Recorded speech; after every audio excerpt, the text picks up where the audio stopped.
A 54-year-old mountain hermit who hadn't spoken to a woman in 20 years.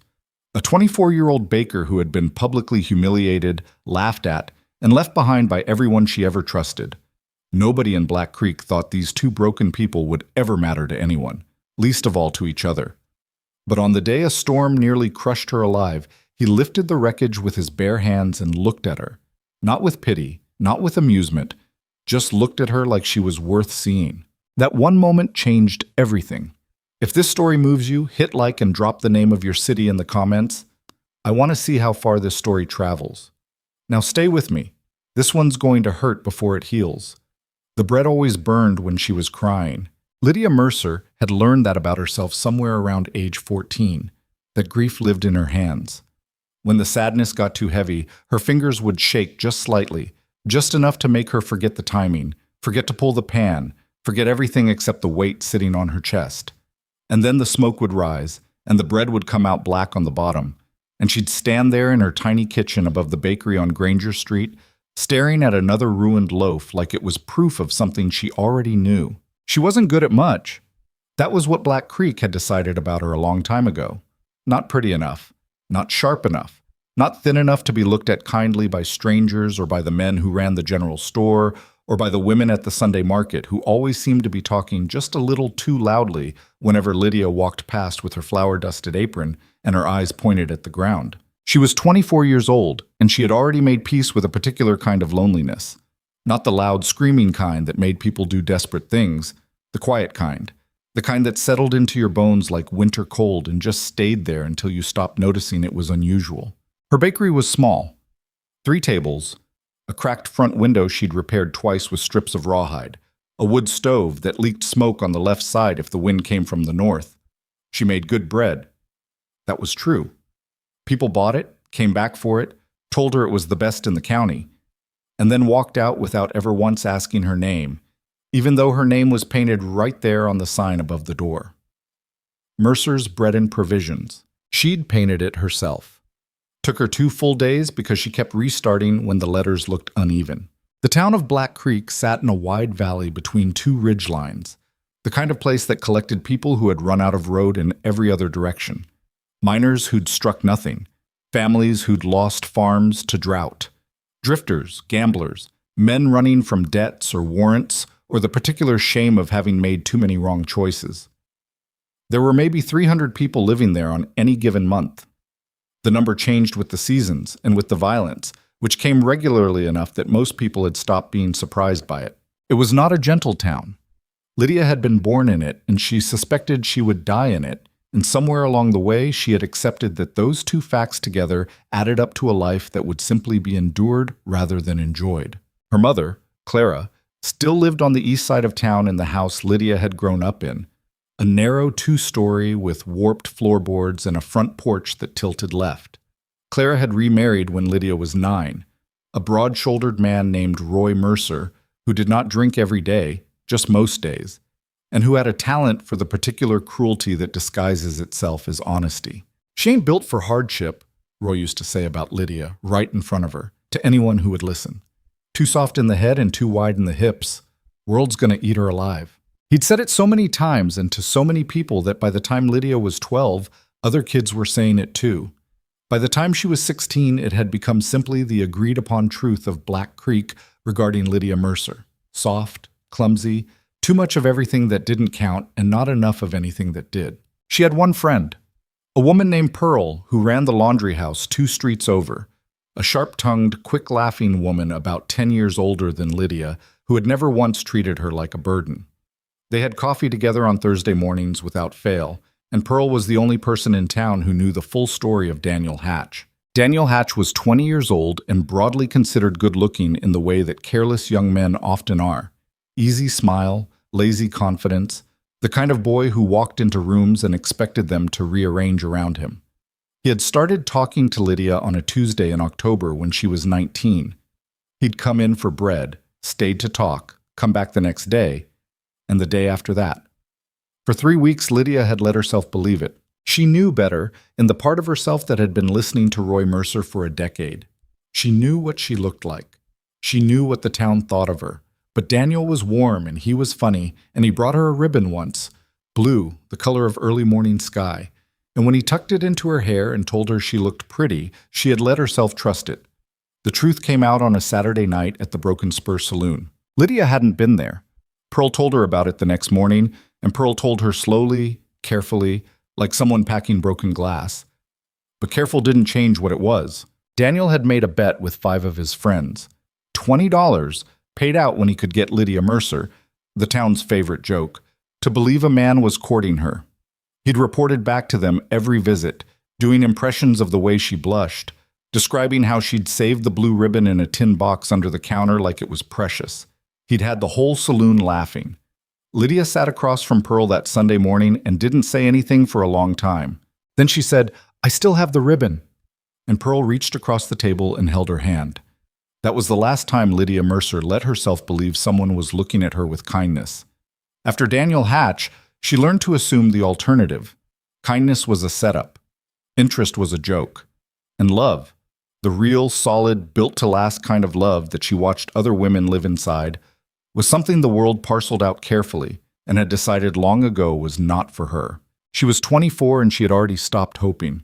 The bread burned when she was crying. She almost died on a Wednesday. The supply run to Caldwell's mill was something she did every 6 weeks, hitching her mule, Compass, to the flatbed wagon and making the 12-mile round trip for flour, salt, and dried goods that Black Creek's general store charged double for. It was a long, dull journey on a good day. In late October, with the sky going ugly and yellow at the edges and the wind picking up in the kind of way that made experienced frontier people turn their animals around, it was something else entirely. She should have turned around. She knew it. Compass knew it too. The mule kept pulling his head sideways, flicking his ears back, doing every animal thing he could think of to tell her the weather was turning wrong. But Lydia had already made the trip, already loaded the wagon, already was most of the way home with 200 pounds of supplies she'd scrimped and saved for over 6 weeks. She kept driving. The storm came out of the northwest like something with intentions. It wasn't a regular dust storm.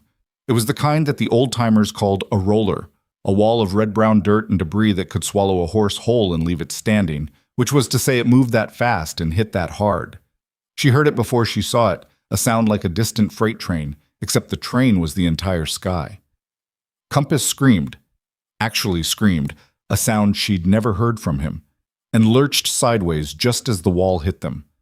The wagon went over. She didn't remember the impact clearly. One moment she was gripping the reins, and the next she was on the ground, face down in the dirt, with the weight of the overturned wagon pinning her left leg at the ankle and the world gone completely dark and brown and roaring around her. She couldn't see 3 inches in front of her face. The dirt was in her mouth, her nose, grinding against her teeth. She tried to pull her leg free and felt the kind of pain that makes your whole body go white. She screamed. Nobody heard her. The storm was too loud. She lay there and thought, in a very calm and strange way, this is how it ends. Roy was right, too soft for this world. She thought about the tin box under the counter with the blue ribbon in it. She thought about Pearl and their Thursday mornings. She thought about the bread she'd left rising in the back kitchen that nobody was going to pull from the oven in time. And then the weight lifted, not slowly, not gradually. All at once, like someone had simply removed it, and she could feel the blood rushing back into her ankle and her leg. And the roaring was still going, but above her, somehow cutting through it, was a voice. Don't move yet. Let it come back. She couldn't see him. She could barely hear him. She was just suddenly free, and there was a large, rough hand on her shoulder, not gripping, just present, the way you'd put your hand on a spooked animal to tell it, I'm here. You're not alone. The storm took another 10 minutes to pass. She spent it half sitting, half lying against the overturned wagon, with her eyes shut against the grit, and the hand stayed on her shoulder the whole time. When the air cleared, she looked up. He was the biggest man she had ever seen, not large in the way that soft, heavy men are large. Large the way old-growth trees are large, solid from the inside out, built by decades of the kind of work that most men give up after a season. He had to be at least 6'4", maybe more, with shoulders like a draft horse, and hands that looked like they'd been shaped by someone who wasn't particularly interested in elegance. His face was weathered to the texture of old leather, deep-set lines around his eyes and mouth, a jaw covered in a gray-streaked beard that hadn't seen scissors in a long time, and a scar along the left side of his neck that disappeared beneath his collar. He was old. Not old like Roy was old, with the softness and the bitterness of a man who'd wasted himself. Old like mountains are old, like he'd been through a great deal and all of it had left something behind. He was looking at her, not the way men in Black Creek looked at her, the flat dismissive sweep that filed her away as irrelevant, or worse, the mean-edged amusement she'd grown up under. He was looking at her the way you look at someone you're genuinely trying to read, like she was worth the attention. It lasted only a moment. He looked away almost immediately toward the wagon. "Ankle?" he asked. "I think so." Her voice came out smaller than she intended. "Can you stand?" She tried. Her left ankle screamed at her but held, sprained, not broken. She got to her feet with her hand braced on the wagon side and stood in the red-brown aftermath of the storm, covered in dust, her hair completely destroyed, and looked at the wagon. He'd lifted it off her. He'd lifted a loaded flatbed wagon, 200 pounds of goods plus the wagon itself, by himself, in the middle of a blackout dust storm, and set it back on its wheels, which were still intact. She could see where his boots had dug into the earth. "Compass," she said suddenly. "Your mule's fine. He ran maybe 50 yards and stopped." He nodded south along the road. "Smart animal." "Thank you," she said. It felt completely inadequate and she knew it. "You shouldn't have been out in that weather," he said. Not mean about it, just direct. "I know. Road from Caldwell's always gets ugly from the northwest this time of year." "I know that too." Something moved across his face, not quite a smile, more like the ghost of one, the memory of a face that used to smile and had forgotten how. He looked back at the wagon. "Wheels cracked on the left rear, won't hold the weight all the way to town." "How far is it?" 3 miles, maybe 3.5. She looked at the wheel. He was right. The left rear had a crack running halfway through the spoke. She thought about the 200 pounds of flour and salt and dried goods. "I can walk it alongside," she said. "If I take the weight off the rear axle." "No." He said it flatly. "Not on that ankle." She looked at him. "I can manage." He looked at her for a moment, that same direct reading look. And then without another word, he walked to the wagon, redistributed the load himself from rear to front, pulled a length of rope from his own pack horse that she hadn't even noticed was standing nearby, and rigged a makeshift brace around the cracked spoke that she had to admit was genuinely clever. Then he tied his horse to the wagon rear, picked up Compass's lead rope, and said, "I'll walk it in with you." "You don't have to do that." "I know." He didn't say anything else about it. He just started walking. She walked beside him, and the 3 miles to Black Creek passed mostly in silence. But it was not an uncomfortable silence. It was the kind that settles between two people who are both, privately, trying to figure out what just happened to them. She learned his name when they reached the edge of town. Someone recognized him and called out, "Callahan, haven't seen you down off that mountain in months." Boone Callahan. She'd heard the name before, vaguely, the way you heard names attached to rumors in a small town. Mountain hermit, trapper. Used to trade at the general store years back. Lost someone. A wife, a daughter, something bad. Nobody knew the full story. She'd pictured someone older, somehow. Or smaller. He left her at the edge of Granger Street, unhitching his horse from the wagon without ceremony. "Thank you," she said again. "Truly." He nodded. The almost smile again. That ghost. "Get that ankle wrapped," he said. And then he turned and rode back toward the mountains. Lydia stood in the street with her broken wagon and her rescued flour and watched him go. And she felt something crack open inside her that she didn't have a name for yet. She was not going to give it a name. She knew better than that. But it cracked open all the same. She started noticing him 3 weeks later. The first time she thought it was coincidence. She was opening the bakery at dawn and she saw him at the far end of Granger Street, tying his horse outside the general store. He was there maybe 20 minutes, and then he left without coming her direction. She told herself it meant nothing. Men came to town on errands. The second time, she saw him through the cracked front window in the middle of a Tuesday afternoon, moving slowly up the street on the opposite side, looking at nothing in particular. He glanced at the bakery window as he passed. She stepped back from the glass fast enough that she knocked a tray of rolls off the counter. The third time, she was behind the counter and the door opened and he came in. He was too large for her little shop. He had to turn slightly sideways to get through the door properly, and when he straightened up inside, the ceiling looked lower somehow. He stood in front of the counter with his hat in his hands. She noticed he'd taken it off, which almost nobody did in her shop, and looked at the day's offerings like he was studying them seriously. "What's good?" he asked. She almost said everything, which was what she usually said. Instead, she said, "The sourdough's fresh, pulled it an hour ago, and the apple tart on the left if you want something sweet." He bought the sourdough and the apple tart. He paid without haggling, which was unusual for Black Creek. He said, "How's the ankle?" She blinked. "Better, thank you." He nodded. He left. Nodded. She stood behind the counter holding the coins he'd given her for a full minute before she realized she was still holding them. Pearl, who had watched the whole exchange from the corner table where she'd been drinking her coffee, said very calmly, "That was Boone Callahan." "I know. He came down off that mountain for sourdough bread." "People do that." "Lydia." Pearl set down her cup. "The man trades once a season. He lives on game and dried beans. He came into town on a Tuesday to buy bread from a specific bakery." "Stop it," Lydia said. Pearl did not stop it, but she also didn't push hard enough to hurt, which was why Lydia had kept her as a friend for 6 years. She just said it once, plainly, and let it sit there. He came back 2 weeks later, then 10 days after that, then a week. He never stayed long. He never said anything particularly notable. He bought bread, usually the sourdough, sometimes the honey rolls, paid cleanly, asked a question or two about nothing important, and left. But every time he took his hat off at the door, and every time he looked at her, not at the bread, not at the shelves, at her for just a moment, in that direct reading way that she had not been able to stop thinking about since the storm. She started baking extra honey rolls on the days she thought he might come. She didn't tell Pearl that part. The gifts started without announcement. She found the first one on the counter at the general store where she picked up her weekly correspondence. A single eagle feather, dark at the quill and white at the tip, about 14 inches long.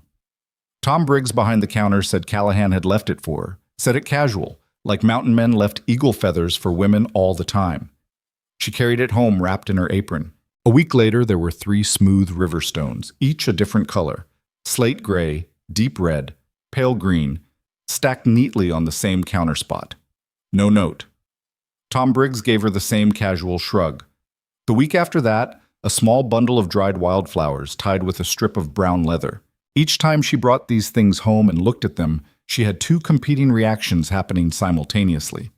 The first was a warmth she hadn't felt in years, something that started at the center of her chest and spread outward like good heat from a proper stove. The second was a voice she recognized, Roy's voice, or Daniel Hatch's, or just the composite voice of Black Creek's judgment, well-worn and familiar. "You know what this is? He feels sorry for you. It's pity, or it's a joke. It's always a joke when it's you." She kept the feather and the stones and the flowers in a box under the counter, next to the tin box with Daniel's blue ribbon. 2 separate boxes.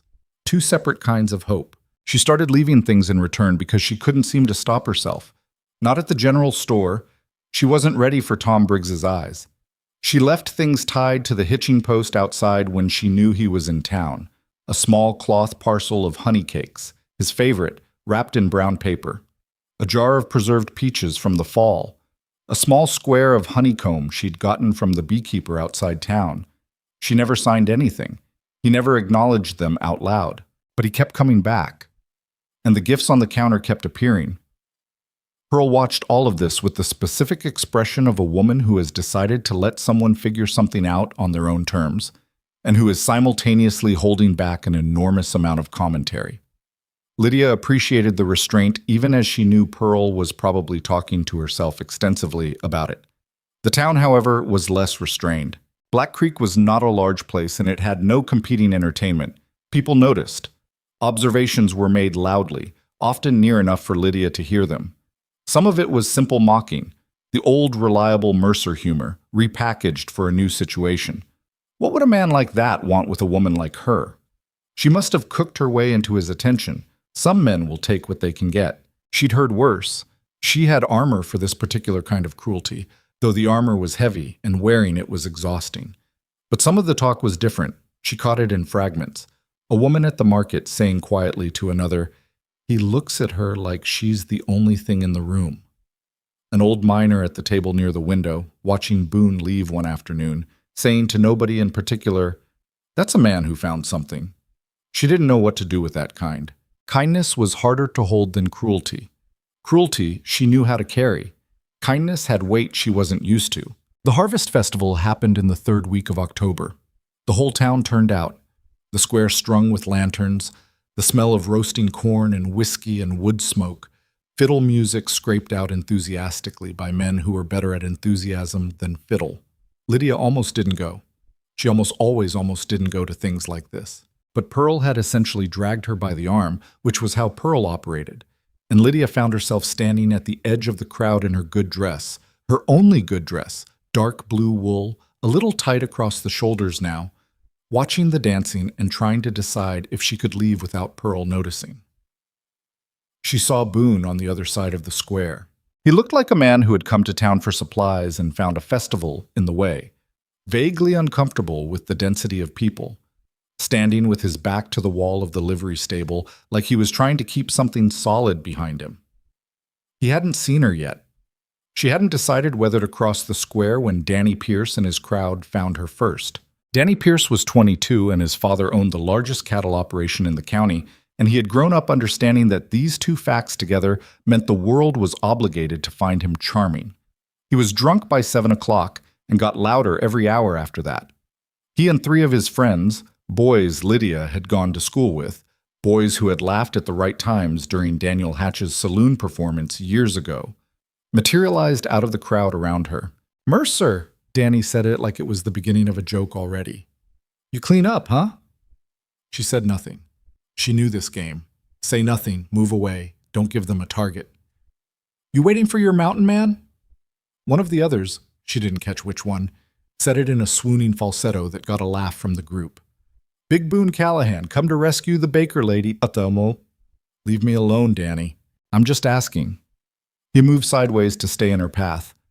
"What's a man like that want with—" He stopped, looked her up and down in a performance of study that his friends found hilarious.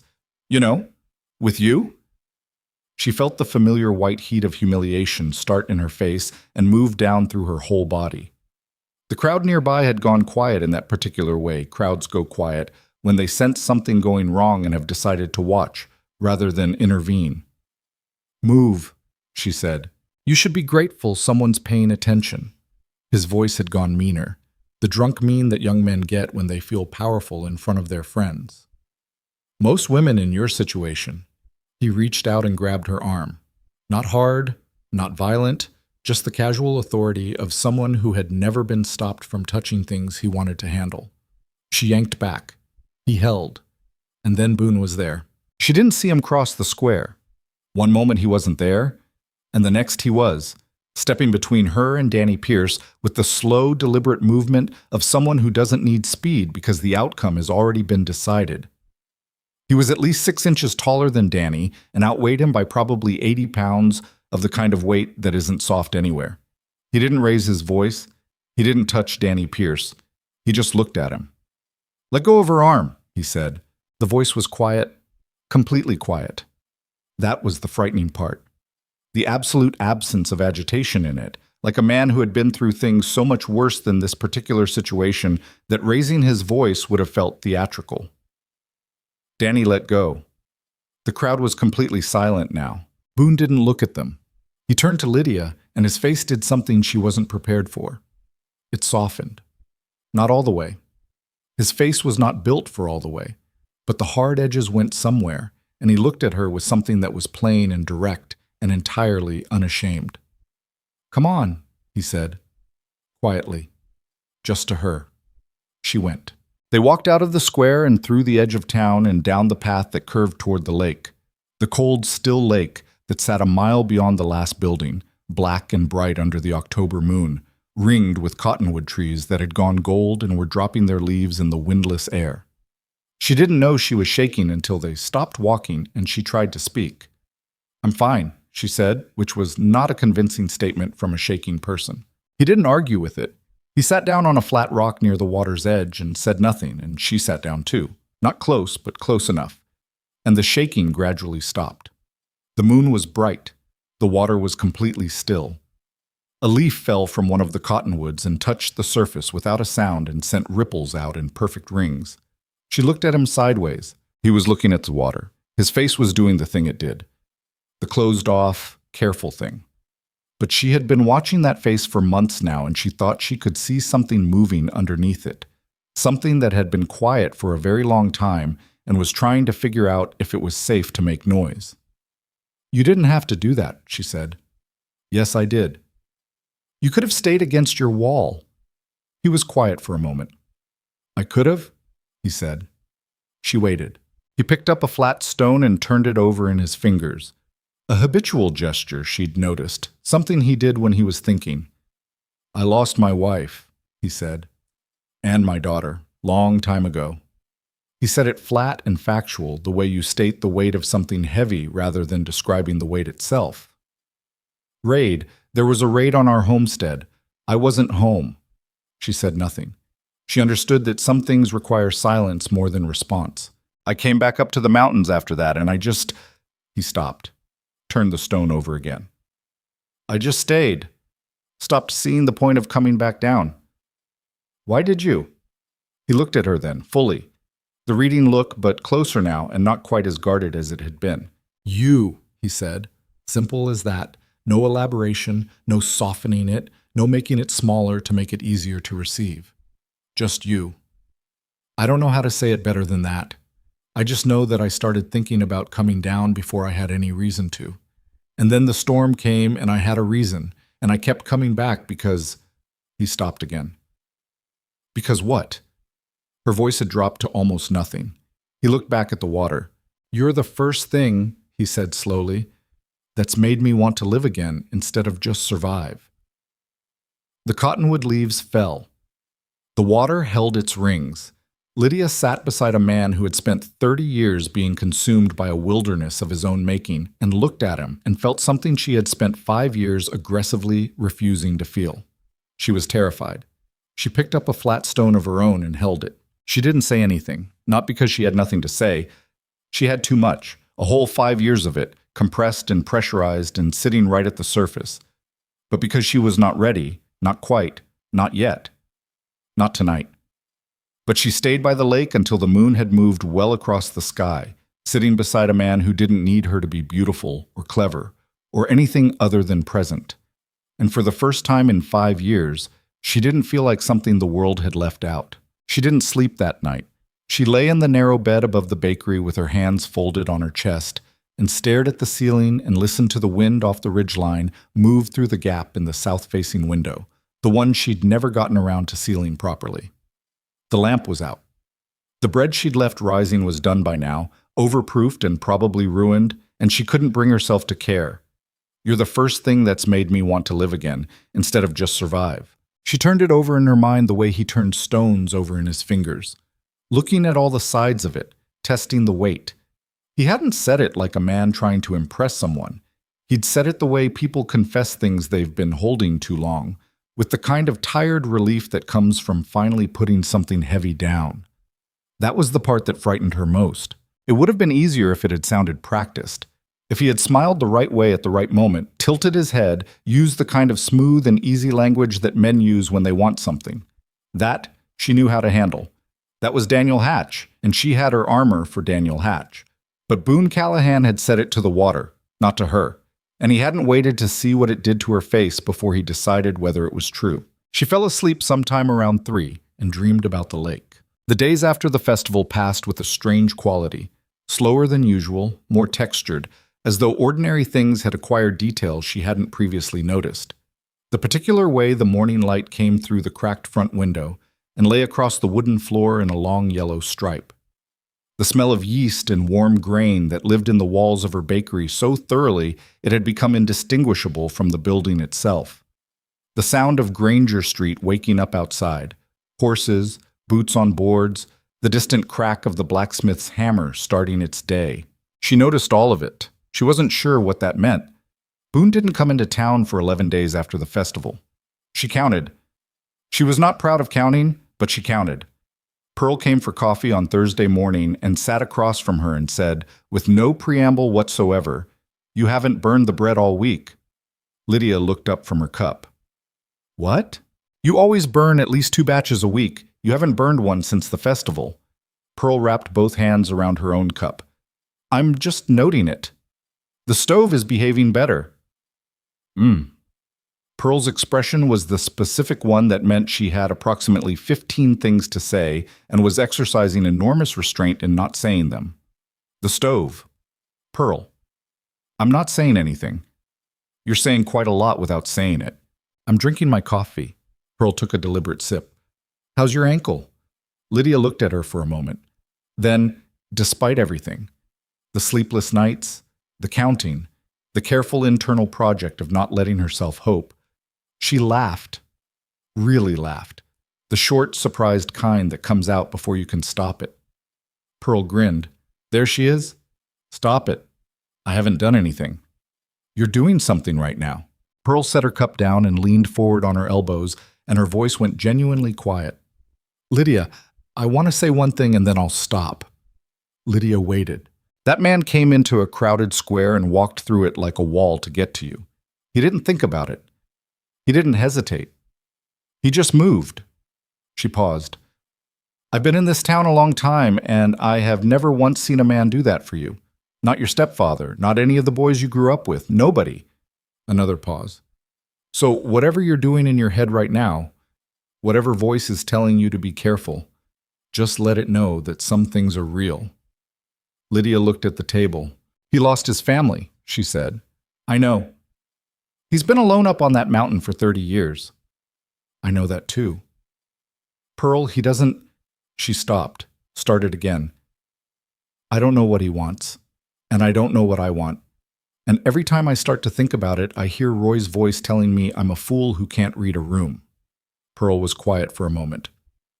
"Roy Mercer," she said finally, "has been wrong about you your entire life. I don't see why you'd start letting him be right now." She left shortly after that, same as always, with a quick squeeze of Lydia's hand at the door. Lydia stood behind the counter and looked at the empty bakery for a long moment. Then she went to the back kitchen and started a new batch of honey rolls. He came back on day 11. She heard the horse before she saw him, a particular solid sound that she had, embarrassingly, learned to distinguish from the general traffic on Granger Street. She did not go to the window. She stayed behind her counter and pretended to be very involved in pricing the afternoon's inventory. The door opened. Hat came off at the threshold. "Morning," he said. "Morning." She kept her eyes on the inventory sheet. "The sourdough's gone, but I have rye, and the honey rolls just came out." "Honey rolls are fine." She looked up then. She couldn't help it. He looked, she searched for the word, slightly undone. Not dramatically, not in any way a stranger would catch. But she had been looking at this face for months, and she could see it. The lines around his eyes a little deeper, a tiredness around the jaw that hadn't been there before. The way he was standing with his weight slightly forward, like a man who'd had some long interior argument and was still settling the outcome. She put 3 honey rolls in a cloth and set them on the counter without asking. "You didn't have to come back down," she said carefully. "If you needed time." He looked at her. "I know," he said. "I'm not—" She stopped, started over.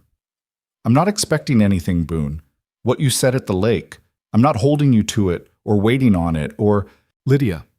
He said her name and she stopped talking. He'd never used her name before, just her name directly, and it did something to the air in the small room.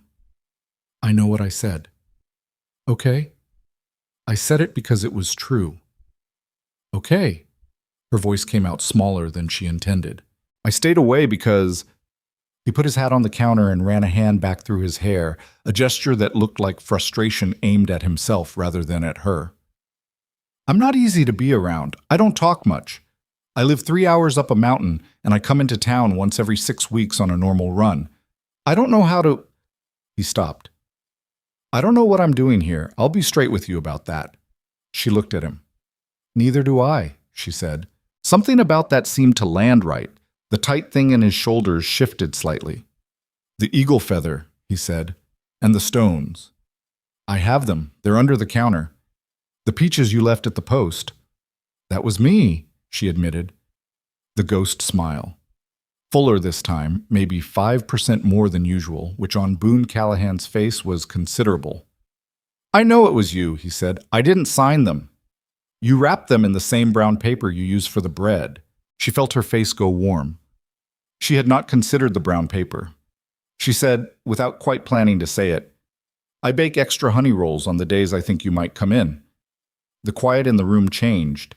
He looked at her steadily. "How long?" he asked. "Since about the third visit?" She didn't look away, though she wanted to. "I'm telling you because it seems fair that you know." He was quiet for a moment that felt longer than it probably was. "I rode to the trailhead and back twice before I came in today," he said. "What does that mean?" "Means I needed to think about whether I was going to come in." "And?" "And I came in," he said. Like that answered everything. Maybe it did. After that, there was no pretending. Not publicly. Nothing was said aloud, no declaration made, no conversation initiated with the town. But in the quiet, daily way that two people conduct an understanding between themselves, things shifted. He came into town more frequently. The gifts continued. Small things, carefully chosen, nothing that announced itself. A piece of quartz that caught light a particular way. A bundle of dried sage tied with blue thread. A small, perfect pine cone, closed tight, that she set on the windowsill above the bread counter where it caught the morning light. She started learning to read the variable silences he carried. There was the comfortable silence, the one that sat between them when he was at the corner table with his coffee and she was working the counter, when he'd been there an hour and neither of them needed to fill it. There was the thinking silence, slightly different in quality when he was turning something over. And there was a third kind, one she noticed less frequently but recognized, a silence with weight behind it, a distance in his eyes that went further back than the present room. Those were the moments when the mountain was still inside him, and the losses that lived up there were speaking louder than she was. She learned not to push at those silences. She left them alone the same way you left a door alone that someone had closed from the inside. In return, he learned things about her that she had told nobody, except Pearl. She didn't plan most of it. It came out in fragments across weeks of conversation, the way things do when two people sit across from each other often enough. He learned about Roy, about Daniel Hatch, and the blue ribbon, and the saloon, about the particular quality of loneliness that comes not from being alone, but from being surrounded by people who have decided you don't count. He listened the way he did everything, without agitation, without rushing her, without filling the spaces with the kind of reflexive reassurance that would have made her feel managed rather than heard. When she told him about Daniel Hatch, he was quiet for a while, and then he said, "I'd like to meet that man someday," with such flat, total calm that she laughed despite herself. "Don't," she said. "I won't." "Boone, I said I won't." But the corner of his mouth did the thing. They were learning each other, slowly, imperfectly, with the particular caution of two people who have both been badly damaged by the same general category of hope and are now handling it like something that might go off. But the town was watching all of it, and the town had opinions. Black Creek processed the situation the way it processed most things, noisily, publicly, and with varying degrees of generosity depending on who is doing the processing. The less generous version ran along predictable lines. She heard it secondhand mostly, sometimes directly. The idea that a man like Boone, hardened, self-sufficient, a figure that the town had mythologized precisely because of his distance from it, could genuinely want Lydia Mercer struck some people as implausible in a way that said more about those people than about either Boone or Lydia. The women who had always treated her as furniture, the men who had taken Roy's assessment and repeated it until it became consensus. For them, this development was not romantic. It was suspicious, a joke with a long setup, something that would resolve itself eventually into the familiar punchline. She heard two women talking outside the market one Tuesday morning, and she didn't catch the beginning of it, only the tail end. Can't imagine what he's after. It's not like she's... Before they noticed her and went quiet with the specific guilty stillness of people caught saying the thing they'd only meant to think. She walked past them without stopping. She had armor for this. She was wearing it. But Pearl had been right about something else too.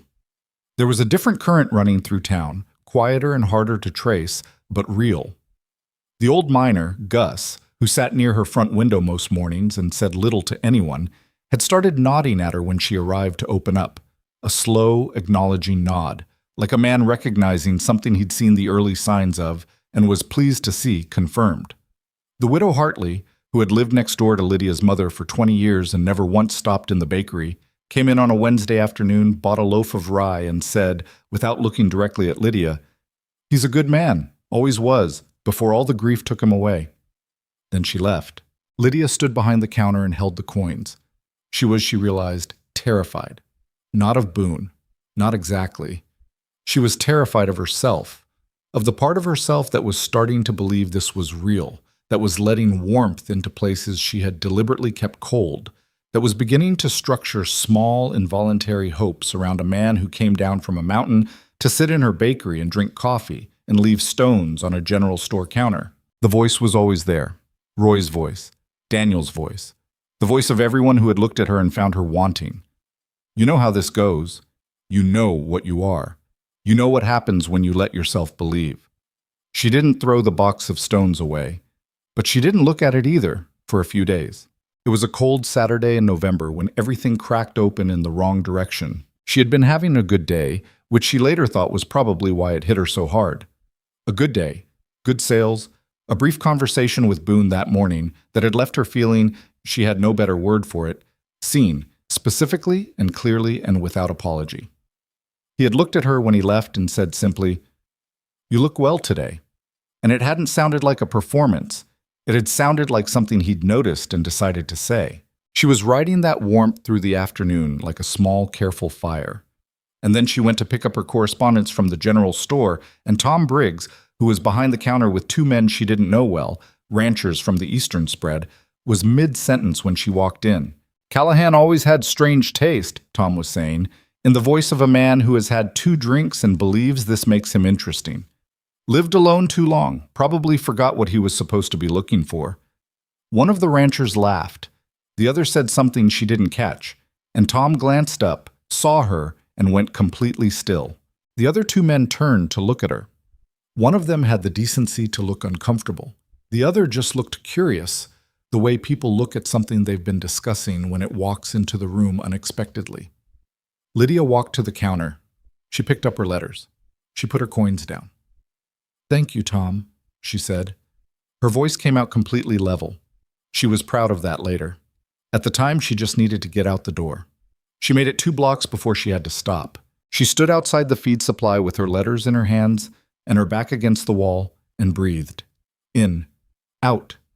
The cold air in her lungs was sharp and real, and she concentrated on that, the physical reality of it, while her chest did the thing it did, the tight collapsing thing that she'd spent her whole life trying to outrun. Tom Briggs was not a cruel man. He was just a man who talked without thinking. She knew that. She knew all of it. The dynamics, the social mechanics, the way small towns process things they didn't understand by reducing them to something they could manage. She knew all of it, and it still felt like being grabbed by the arm in the festival square. That same casual, careless diminishment, that same message, delivered again and again in 100 different forms by 100 different mouths. You don't belong in this story. You never did. She walked home. She went upstairs. She sat on the edge of her bed with her letters in her hands and looked at the wall. And she thought, maybe they're right. Not about the cruelty of it. She was past giving Roy or Tom Briggs or any of them authority over what was true. But maybe there was a version of this she was telling herself that was more comfort than reality.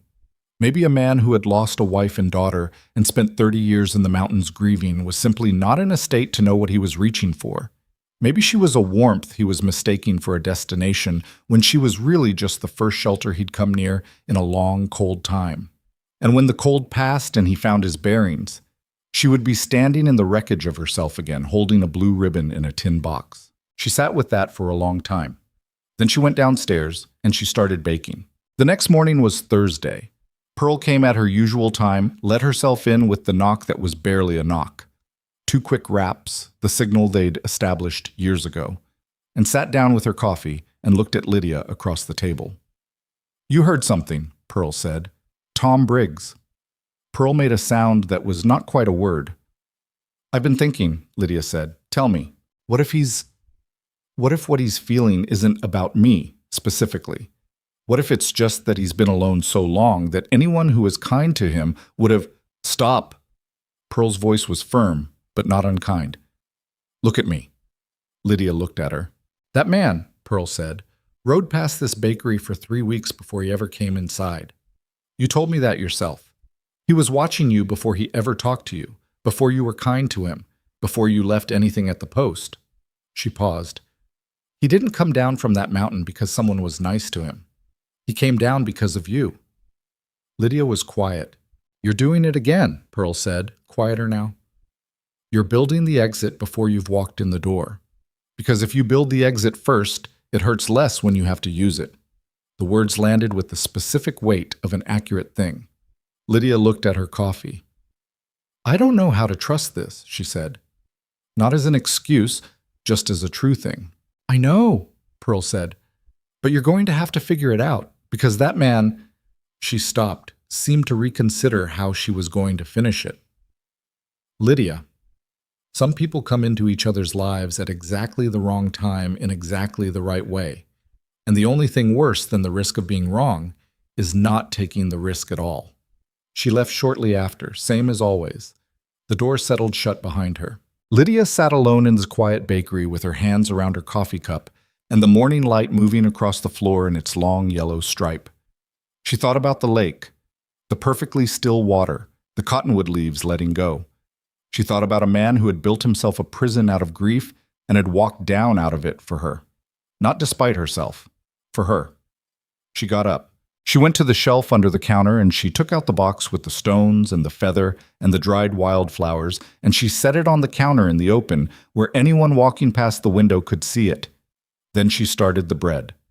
And she didn't burn a single loaf. The box stayed on the counter. That was the thing nobody knew about. The small, private declaration she'd made to herself on a Thursday morning when Pearl's words had landed true, and she'd decided, quietly and without ceremony, to stop building the exit before she walked in the door. The stones and the feather and the dried wildflowers sat in the open where the morning light could reach them, and every day she opened the bakery and saw them. There was a day she chose not to take it back. Boone noticed. He didn't say anything about it directly. That wasn't his way. But the next time he came in and saw the box on the counter in plain sight, something in his face settled. The particular vigilance he carried, the low-level watchfulness of a man who has learned to anticipate loss, went a fraction quieter.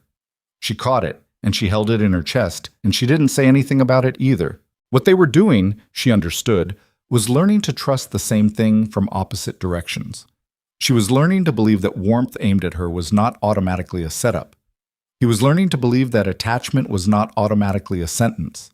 They were coming at it from different wounds and different histories, and there was nothing graceful about it. They stumbled, they went quiet at the wrong times, they occasionally said something slightly wrong and had to sit with the awkwardness until it resolved. But they kept showing up, and in her experience, that was the part that mattered. December came in hard off the ridge, the way it always did in Black Creek. Not gradually, not with warning, but all at once, like the mountains had been holding the cold in reserve and finally let it go. The ground froze. The street turned to iron under the horses' hooves. Lydia's cracked window developed a rime of frost on the inside of the glass each morning that she had to wipe off before she could see the street. Boone started staying longer when he came into town. An hour became 2, sometimes 3. He'd sit at the corner table with his coffee going cold because he kept forgetting to drink it, and they'd talk, really talk, the kind of talk that moves through ordinary things and occasionally surfaces into something real before submerging again. She learned that he'd built his cabin himself, over 2 winters, from timber he'd felled on the north slope, that he kept 3 horses, not 1. The 2 others were older, and he'd never been able to work out how to stop feeding animals he was attached to, that he had a habit of reading the same 3 books repeatedly, a practice she found both strange and somehow entirely consistent with who he was. Which 3? She asked. He told her. 2 she'd read, 1 she hadn't. I'll trade you, she said. I have one you should read. What is it?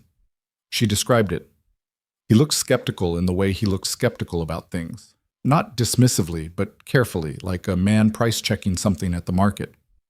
I'll read it, he said finally. You'll like it. You don't know that. I do know that. He looked at her across the table, and the ghost smile came and went. "Maybe you do," he said. She brought the book the following Tuesday and left it wrapped in brown paper at the general store because the ritual had become its own language between them, and she didn't want to change the grammar of it. He left her a piece of green river glass in return. Smooth, translucent, sea-colored, which was remarkable because there was no sea within 500 miles of Black Creek. She held it up to the bakery window and the light came through it green and cool. She put it on the windowsill next to the pine cone. Pearl saw it and said nothing, but she smiled into her coffee cup in the way that meant she was clocking everything and keeping it carefully organized for later. It was in that same cold December that Boone told her about Margaret. He didn't plan it. She could see that. The way it came out was not the way you tell a story you've organized in advance, with a beginning and a careful architecture.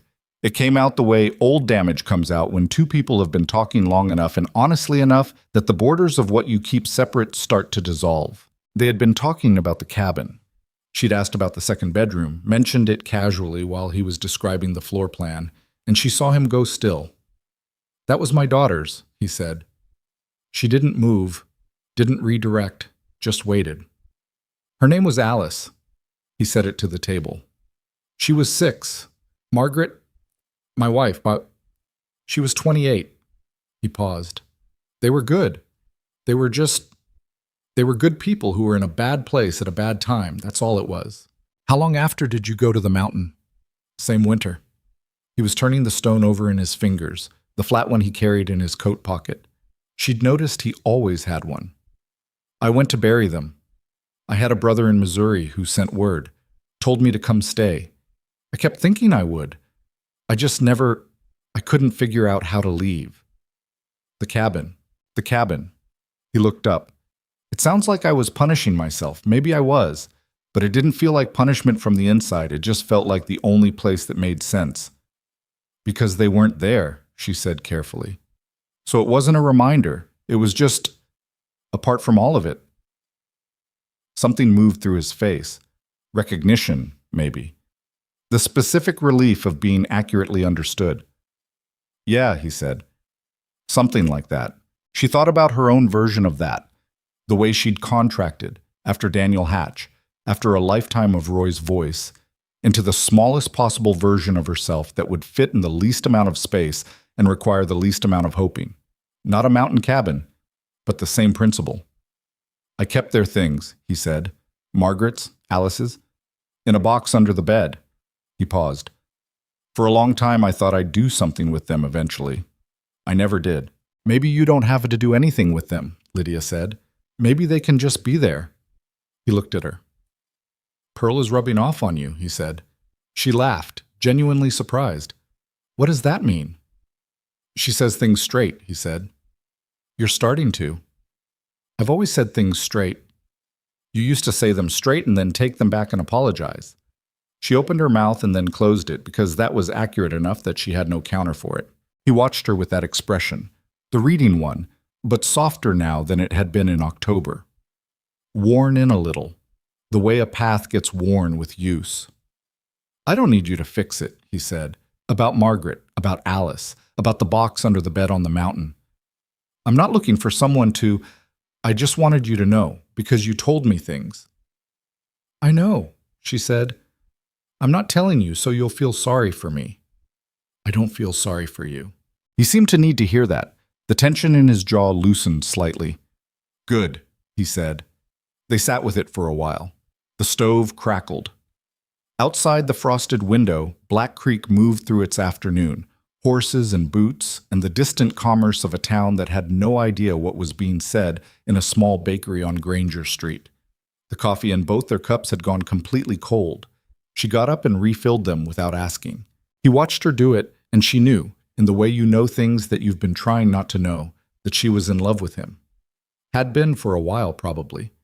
The knowledge sat in her with the same quality as the stones and the feather and the piece of green glass, solid, quietly present, something she'd stopped trying to put back in the box. She set his cup down and went back to her side of the table and said nothing about any of it. Not yet. The choosing, when it happened, was not romantic in any way she could have anticipated. It was the second week of January, bitter cold.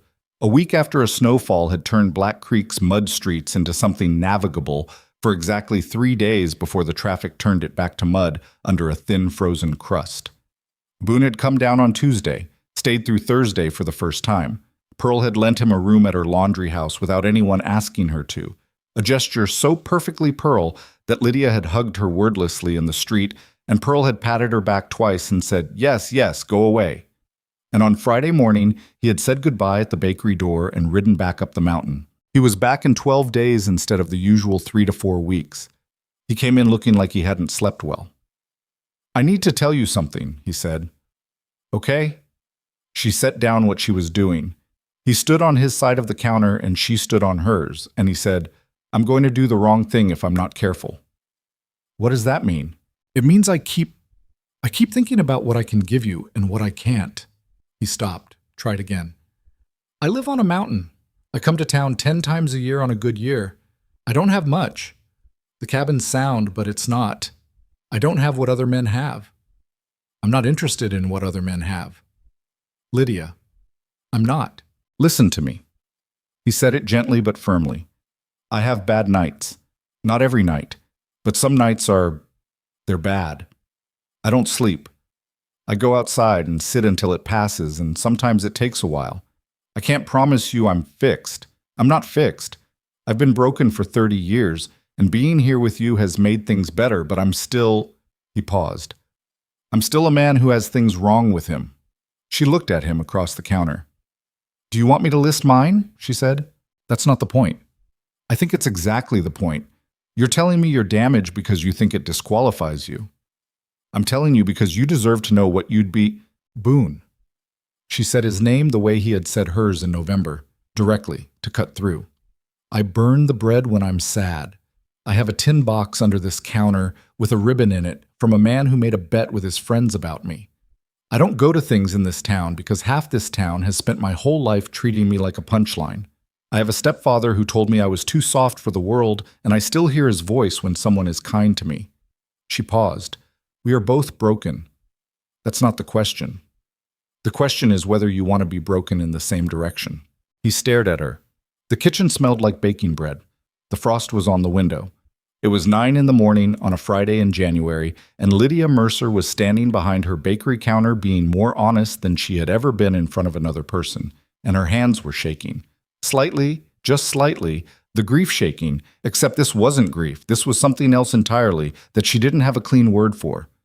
"I don't want to hurt you," he said. His voice was rough. "You might," she said.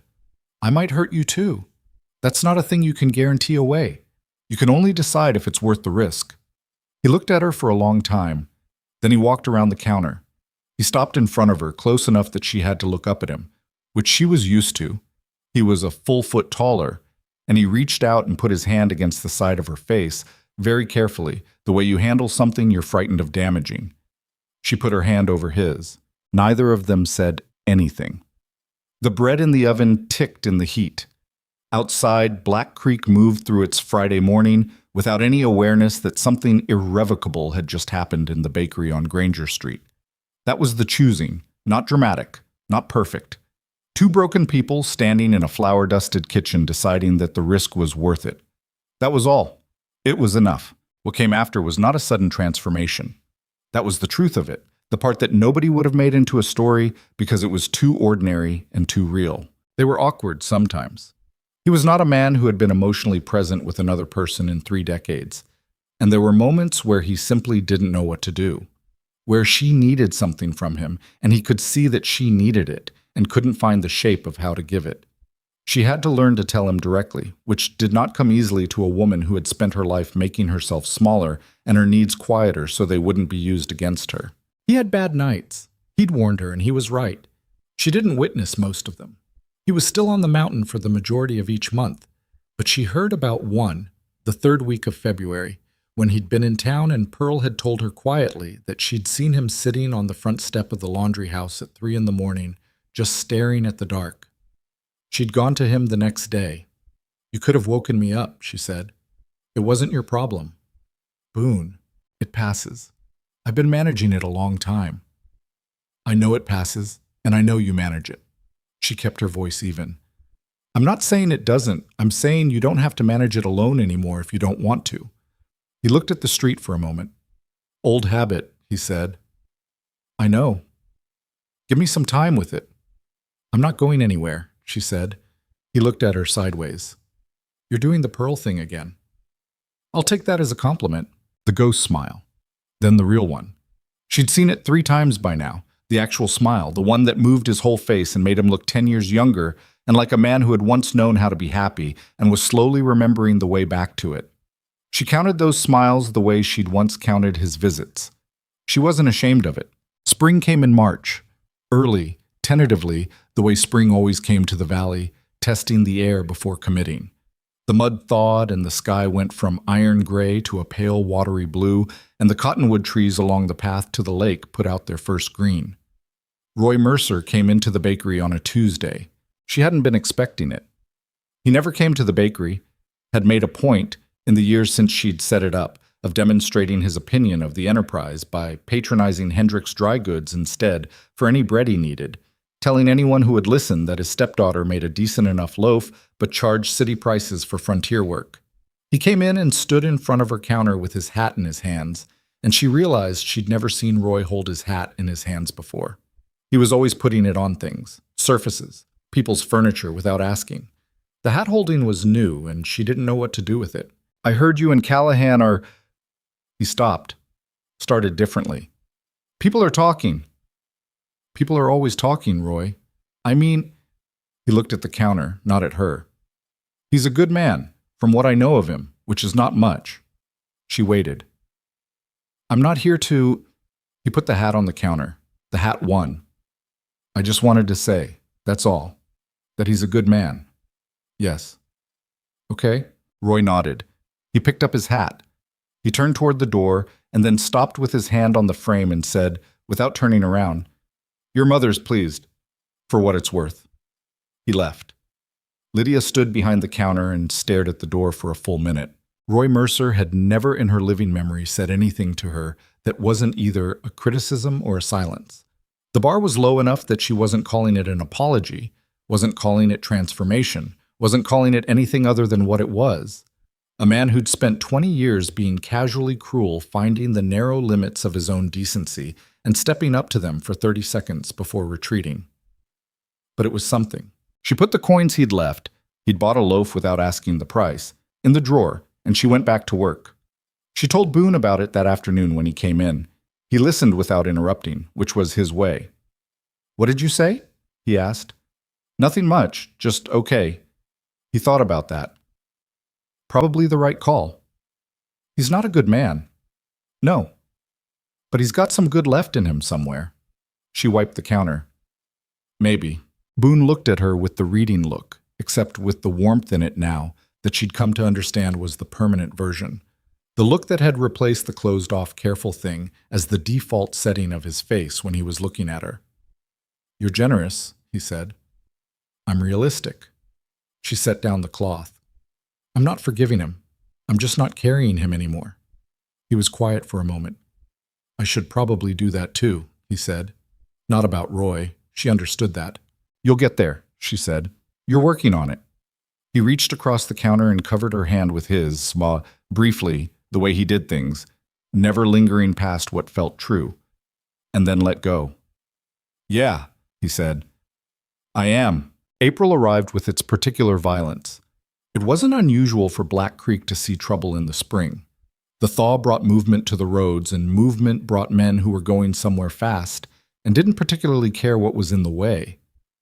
Boone had mentioned it to Lydia in January, the way he mentioned things, flatly and without drama, when she'd asked why he carried the rifle into town now when he hadn't in the fall. Spring's open season, he'd said. Movement breeds trouble. Always has. You think it'll be bad this year? Can't know. He'd looked at the road through the window. There's been talk of a company out of the northern territories, raiders mostly, following the mining camps, hitting supply runs. They've been pushing south. She'd filed it away with the general category of frontier dangers, always present, usually abstract until they weren't. On the night of April 18th, they stopped being abstract. She didn't hear them coming. That was the thing that stayed with her afterward. how the night had been completely normal right up until it wasn't. She'd been upstairs above the bakery, reading by lamplight, and the first sound was a single gunshot that could have been anything, a drunk or a dispute, and then the smell hit her.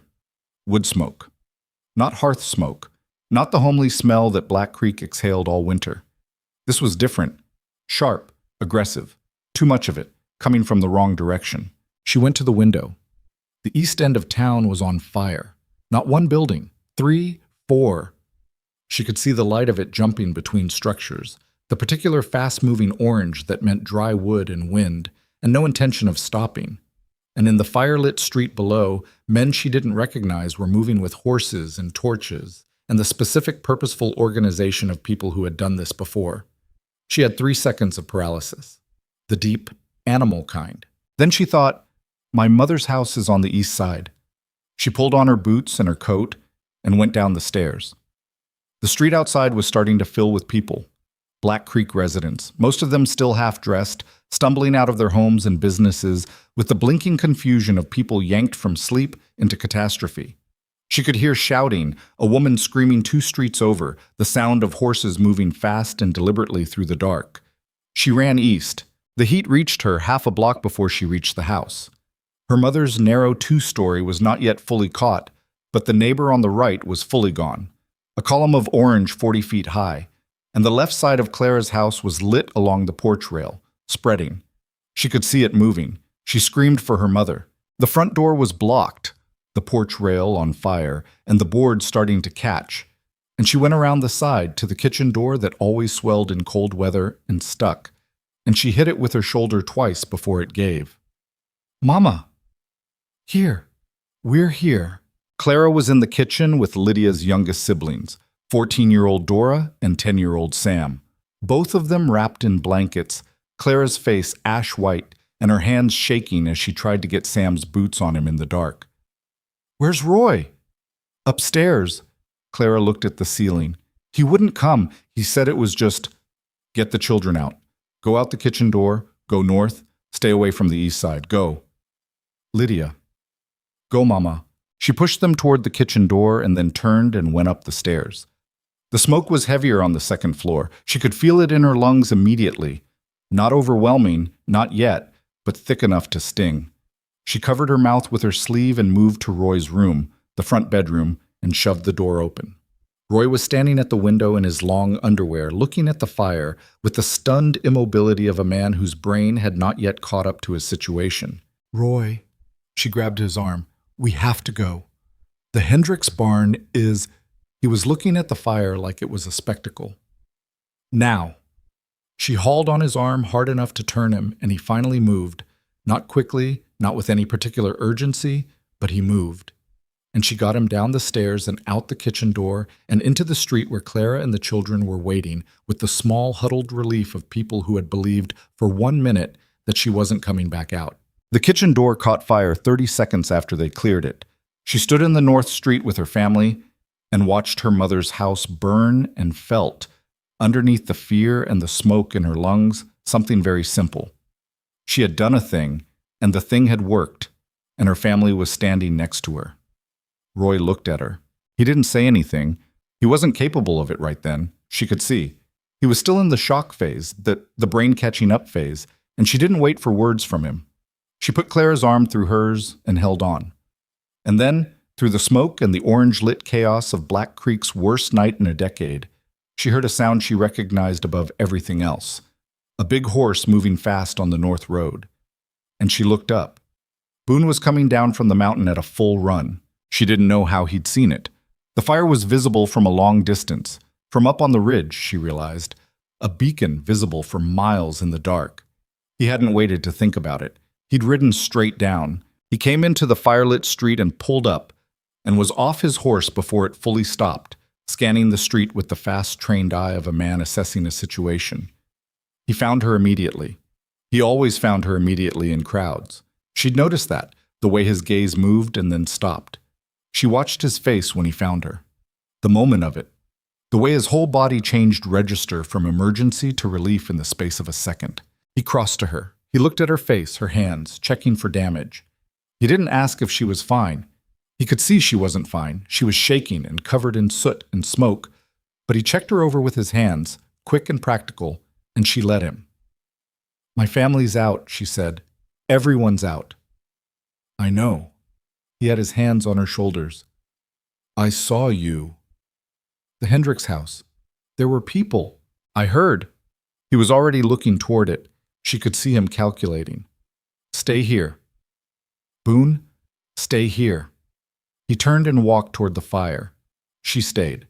She did not stay easily, but she stayed, with her mother's hand in hers and Dora pressed against her side and Sam holding on to Clara's coat, and she watched the largest man she had ever known walk toward a burning building in a frontier town that had never deserved him and go through the door. She had never been so afraid in her entire life. She had spent 5 years in Black Creek, learning to protect herself from being hurt by people she cared about. She had built the armor and worn it and called it wisdom. And she stood in the firelit street and understood for the first time the full cost of caring. Not the comfortable theoretical version, but the real physical weight of it. The terror of watching someone you love walk toward a thing that could kill them. She pressed her free hand flat against her sternum. She counted his breaths by counting her own. He came out the first time with an old man she recognized. Gus, the miner from her front window, who apparently lived 2 doors from the burning Hendricks house. He handed him off to the people in the street and went back in. "He'll be fine," Clara said beside her. Said it soft, like a woman reassuring herself as much as her daughter. He came out the second time with a woman, the third time a child, small, maybe 7, wrapped in Boone's coat. He set the child in the arms of a woman who was crying, and he turned around. "He's going back," Sam said. "I know," Lydia said. The building's left side collapsed inward with a sound like a giant exhaling. The whole crowd flinched back. Embers rose in a column 30 feet into the night air. Boone was still inside. The seconds that followed were the longest of her life. She didn't realize she had let go of her mother's hand until Clara took it back, firmly, and held it. He came out. He came through the front wall. Not the door, the wall, because the door was gone, bent low, one arm over his face, and behind him the roof of the front room came down in a cascade of burning timber that threw sparks across the street. He straightened up in the middle of the road, and he was wrong. She could see it from 30 feet away. His shirt was dark across the back in a way that wasn't shadow. He was breathing in short pulls. His left hand was at his side and not moving right. He took 4 steps and his knees bent. She was running before she knew she was moving. She caught him, or tried to, which was something like trying to catch a falling tree with your arms. But she got her hands under his arm, and he went down to one knee instead of all the way down. And she put herself in front of him, her hands on his face, the way he had put his hands on hers 30 seconds ago. His eyes were on her. "They're out," he said. Rough, smoke-ragged, barely above a whisper. "I know, they're out." She had her hands on both sides of his face. "You're out. Everyone's out." The firelight was on him. The whole terrible burning night was going on around them, and she had both hands on the face of a man who had walked into a burning building 3 times and walked out 3 times and was now kneeling in the street in front of her with blood on his back and smoke in his lungs. She felt it coming up through her. The thing she hadn't said, the thing she'd been carrying carefully for months, and the careful carried thing broke open in her chest, the way the building's wall had broken, and there was no armor for it, no way to keep it in, no reason left to try. "I love you." It came out loud, louder than she intended. It came out like something that had been under pressure. "Don't you dare leave me. Do you hear me? Don't you dare." He looked at her. His eyes were bloodshot from the smoke. His face was black with soot except where she was touching it. He was breathing wrong. He said, with what she could only describe as the stubbornness of a man who had decided on something, "No one will ever love you like I do." She almost laughed. She almost screamed. "That is not reassuring when you can barely breathe," she said. The corner of his mouth did the thing, and then his eyes closed. "No!" She grabbed him harder. "Boone, no! Don't!" He didn't fall. He went down slowly, like a man choosing to sit, and she went with him, and the people of Black Creek, who had been watching the burning of their town, looked up from the fire and saw Lydia Mercer holding a man twice her size in the middle of the road, and she did not care who saw, and she did not care what they thought, and she held on to him, and she did not let go. They carried him to Doc Alderman's house on a door pulled off the feed supply. 4 men did the carrying, men who had watched him walk into that building and come back out 3 times and then go down in the street, and who moved with the particular quiet of people who understand they are handling something that matters. Lydia walked beside them the whole way with one hand on Boone's arm, not gripping, just present, the way he had once kept his hand on her shoulder in the dark of a dust storm. She was not going to be the thing that wasn't there. Doc Alderman was 63 years old and had been patching up Black Creek's various disasters for 30 years. He was not a man who spoke unnecessarily in emergencies. He opened the door, looked at what they were carrying, and said simply, "Back room, lay him face down." They did.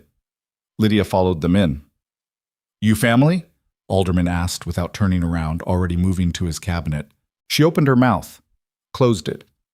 There was no clean word for what she was. The language hadn't caught up yet to whatever she and Boone had built between them over the past months. "Yes," she said. Alderman glanced back at her once, quick, assessing, the same kind of look that didn't judge, just filed, and nodded. "Then stay out of my way and stay in the room. You can do both at the same time if you stand over there." She stood over there. What followed was not something she would describe to anyone afterward in detail, because there were parts of it she needed to keep separate from language.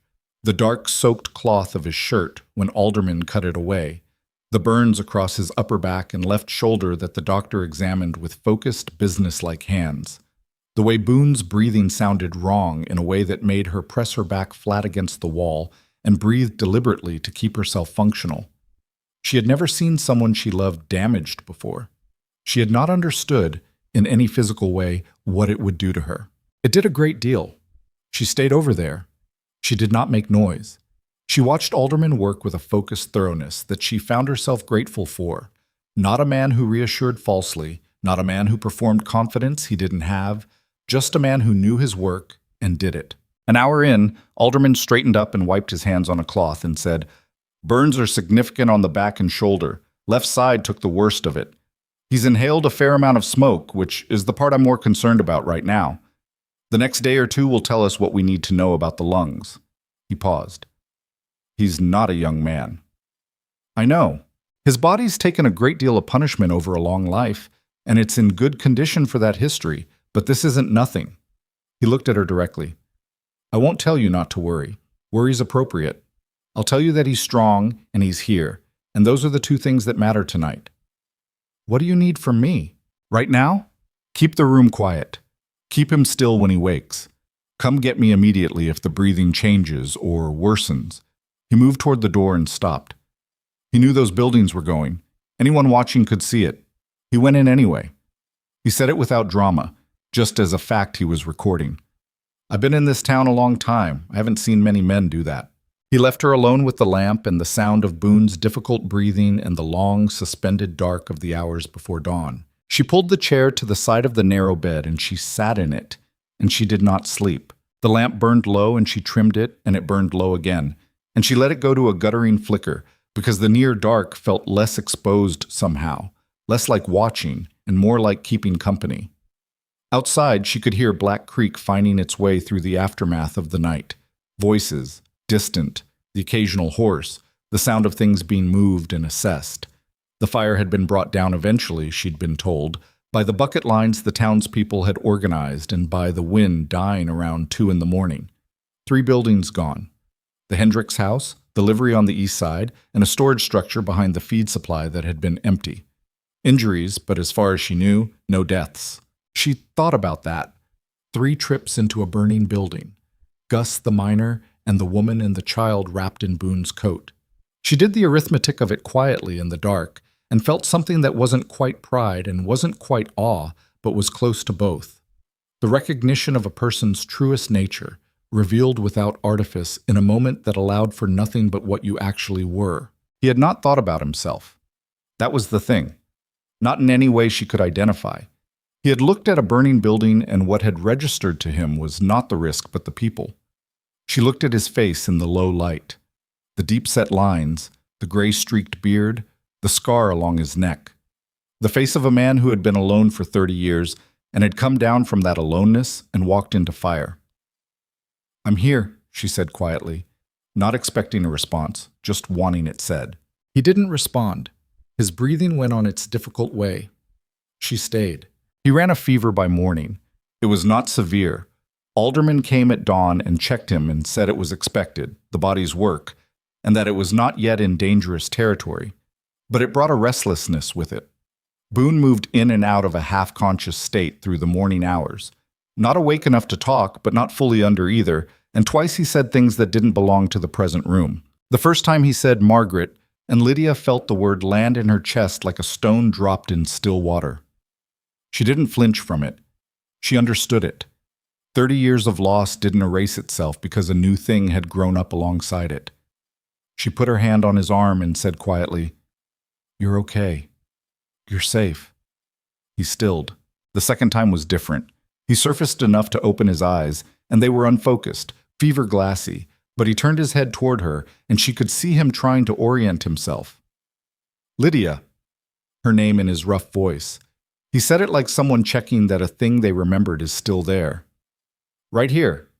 He looked at her for a moment. "The family," he said. "Your family. They're fine. Everyone got out. Mama, Dora, Sam, Roy. They're all fine." She leaned forward. "Because of you." His eyes drifted closed again. "Stop looking at me like that," he said. "Like what?" "Like I'm about to disappear." She pressed her lips together. "Then don't." The ghost smile. Barely there, exhausted, but present. "Bossy," he said, and went back under. Pearl came at mid-morning with food that Lydia didn't eat and coffee that she did, and sat with her for an hour without requiring conversation, which was exactly right. Clara came in the afternoon. She had taken Dora and Sam to the widow Hartley's house on the undamaged north side of town, and she stood in the doorway of the back room and looked at the man in the bed for a long moment. "He went back 3 times, Clara said, soft, almost to herself. "I know, Mama." Clara looked at Lydia then, really looked, in the direct way that mothers look at their daughters when they are finally seeing something they should have seen earlier. "I should have—" She stopped. "I let Roy say things, for years. I let him." She said it flat, no decorating it. "I don't have a good reason. I let him." "Mama, this isn't the time." "I know it isn't." Clara's voice was steady, but her hands were not. "I just need you to know that I know. That's all." Lydia looked at her mother, the tired face, the gray-threaded hair, the woman who had survived her own long winters of a different kind, and something that had been tight and old and load-bearing in her chest loosened slightly. "I know you know," she said. Clara nodded once. She looked at Boone again. "He's a good man," she said. "Yes," Lydia said. "He is." Clara left without staying long. That was fine. Some conversations were complete in the space of 3 minutes, and this was one of them. Roy came on the second day. Lydia was in the front room of Alderman's house taking 20 minutes to eat something Pearl had brought, and she looked up to find Roy Mercer in the doorway, hat in both hands this time, held in front of him like something he was offering or surrendering, she couldn't tell which. He looked older than he had 2 days ago. The fire had taken something out of him, not burned it away but exposed it the way fire did, stripping things down to what was actually there underneath. "How is he?" Roy asked. "Fever's breaking. Doc says the lungs are clear this morning." Roy nodded. He looked at his hat. "I was at the window," he said. "When he went in the second time, I saw it." He paused. "I saw him come out with Miriam Pratt's little girl, wrapped in his own coat." Another pause, longer. "I was standing in the street, Lydia. I was standing right there, and I didn't—" He stopped. She waited. "He went in for my family," Roy said. The words came out with the specific texture of something a man has been turning over in his mind long enough that they've gone smooth. "He went in for people he had no particular obligation to, people he didn't know well, and I was standing in the street." She didn't say anything. She was not going to do Roy's work for him, not going to fill his silence with reassurance, not going to make it easier than it was. He'd made things easy on himself for 20 years at other people's expense. He could sit with a hard thing for 5 minutes. "I wasn't a good father to you," Roy said. The room was very quiet. "Stepfather?" she said. "Not mean about it. just accurate. Stepfather. He accepted the correction. I wasn't a good one. She looked at him, this man who had narrated her inadequacy to anyone who would stand still long enough to listen, who had given Black Creek its vocabulary for dismissing her, who had put Roy's voice inside her head where it had lived for 15 years, telling her she was too soft for the world. She thought about what she had told Boone in January. I'm not forgiving him. I'm just not carrying him anymore. Okay, she said. He looked up. That's all I've got right now, Roy. Okay. She picked up her coffee. He needs quiet, and I need to get back in there. Roy nodded. He turned his hat over once more and then put it on, which meant he was leaving, and he walked to the front door and stopped. The town's talking about him, Roy said, in a different way than before. He looked at the doorframe. About you too. He left. Lydia sat alone in the front room for a moment. Then she went back to the chair beside the bed. The town was, in fact, talking. She heard it in pieces over the following days through Pearl, who moved through Black Creek like water, and knew everything eventually. The story of the 3 trips had passed from person to person through the night of the fire, and by the next morning, it had the quality of something that people were still processing, rather than simply repeating. Men who had stood in the street and watched Boone go in had the particular quietness of people sitting with an unflattering comparison. The women who had brought blankets and food to the displaced families in the aftermath had, Pearl reported, done something they hadn't done before. They had brought food to Lydia as well. Left it at Alderman's door without announcement. Bread, preserved things, a pot of soup from the widow Hartley. Lydia received each of these things with a strangeness she couldn't immediately name. It took her until the 3rd delivery, a cloth-wrapped bundle from a woman named Agnes Reed, who had lived 4 streets from her bakery for 6 years and never once looked her directly in the face, before she identified it. She wasn't used to being on the receiving end of care from people who were not Pearl. She didn't know what to do with it. She said thank you. She meant it. Gus the miner appeared at Alderman's door on the 2nd afternoon.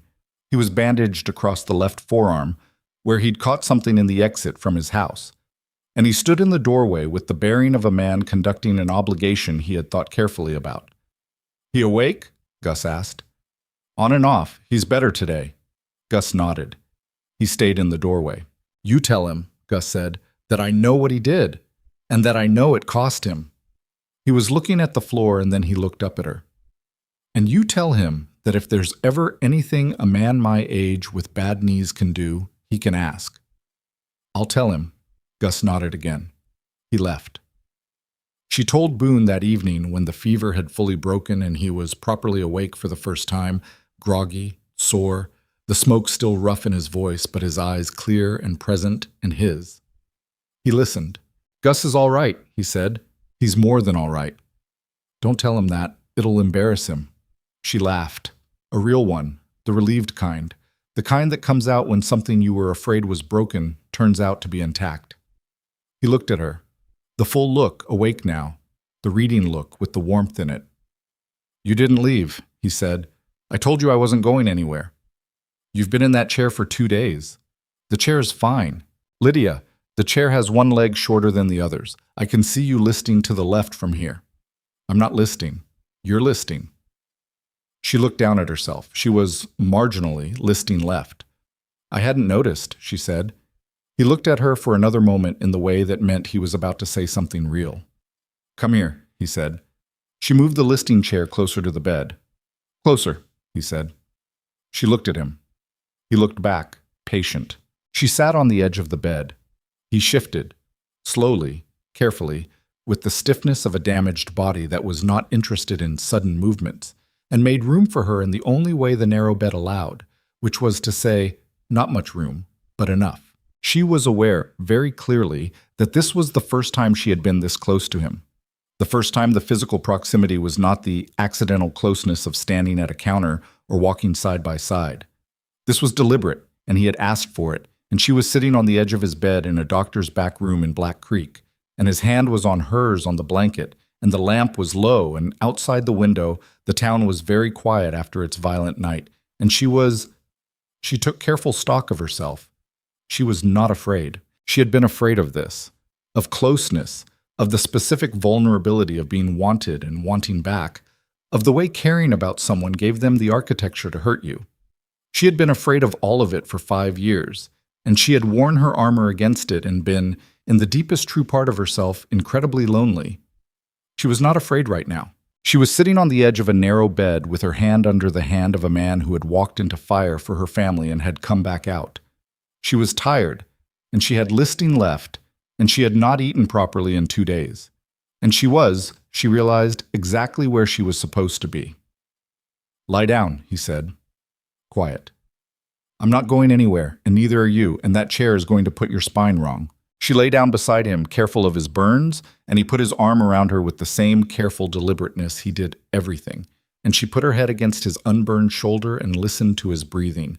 Cleaner now, fuller, the smoke mostly cleared, and she thought, this is what safe feels like.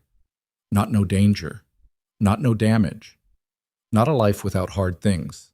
Just this particular person, this shoulder, this breathing.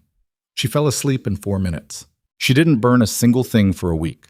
He was up in 5 days. Alderman protested, and Boone listened politely and stood up anyway. "The burns need another week before you caught. I'll keep 'em clean," Boone said. "You'll reopen them if you—" "Doc." Boone looked at him with the patient immovability of a mountain. "I appreciate everything you've done. I mean that. But I've been lying in that room for 5 days, and I need to be upright." Alderman looked at Lydia. "Don't look at me," she said. "I've known him 6 months. I can't make him do anything." "Nobody can make him do anything," Pearl said from the doorway, where she had materialized at some point without anyone noticing, which was a Pearl specialty. "It's best to just document your objections and let him proceed." Alderman documented his objections. Boone proceeded. He moved slowly, and he was not about to admit how much the burns on his back pulled when he twisted wrong, but he was upright, and he was moving, and the relief of it on his face was plain. He stood in the street outside Alderman's house and looked at the east end of town, the burned-out shells of the 3 structures still standing as blackened frames against the April sky, and was quiet. Lydia stood beside him. "Danny Pierce organized the bucket lines," she said. "Pearl told me he ran them for 3 hours." Boone glanced at her. Danny Pierce, the cattle rancher's son from the Harvest Festival, the one who had grabbed her arm. "Good," Boone said. Flat. No particular generosity in it, but no meanness either. "People surprised you," she said. "Some people. That's all you usually get, some." He looked at the burned frames for another moment. "This town," he said slowly, "has not been particularly good to you." "No." "And you're still here." She thought about that. "I made something here. The bakery. Pearl. My mother." She paused. "You, now." He turned to look at her. "You don't have to stay," he said, "in this town. If it's—" "Boone." She looked up at him. "Are you asking me something?" He was quiet for a moment, then, very carefully, "Not yet. I'm asking you to think about it." She held his gaze. "I've been thinking about it," she said, "since February." Something moved through his face. The complicated movement of a man receiving something he'd wanted and still hadn't fully learned to receive. "Okay," he said. "Okay," she said back. They stood in the April street and looked at the burned frames and the bright sky above them. And neither of them said anything else because there wasn't anything else that needed saying right then. 3 weeks later, Boone was healed enough to ride. The burns had closed over, ugly, Alderman said, and they would scar, which Boone received with the equanimity of a man who had run out of unmarked skin some years prior. The lungs were clear. The left shoulder would be stiff in cold weather, probably permanently, which Boone also received with equanimity. He had been staying at Pearl's place the whole recovery, an arrangement Pearl had made permanent without asking permission from anyone, including Boone, who had attempted once to bring it up and been silenced with a look that Pearl had clearly developed over years of managing other people's stubbornness. He ate breakfast at the bakery every morning. He helped Lydia fix the south-facing window properly, with actual boards and proper nails rather than rawhide, during his 3rd week of recovery, working with the careful deliberateness of a man protecting a still healing shoulder. It took them a full morning because Lydia kept second-guessing the angle, and Boone kept telling her the angle was fine, and she kept disagreeing, and he finally stepped back and said, You're the one who has to look at it every morning, and let her do it her way. It came out slightly off level. The angle was fine, he said. It looks better, she said. He looked at the window. He looked at her. It does not look better, he said. It has character. He made the face that had replaced the ghost smile as his default expression around her. The real one, full movement.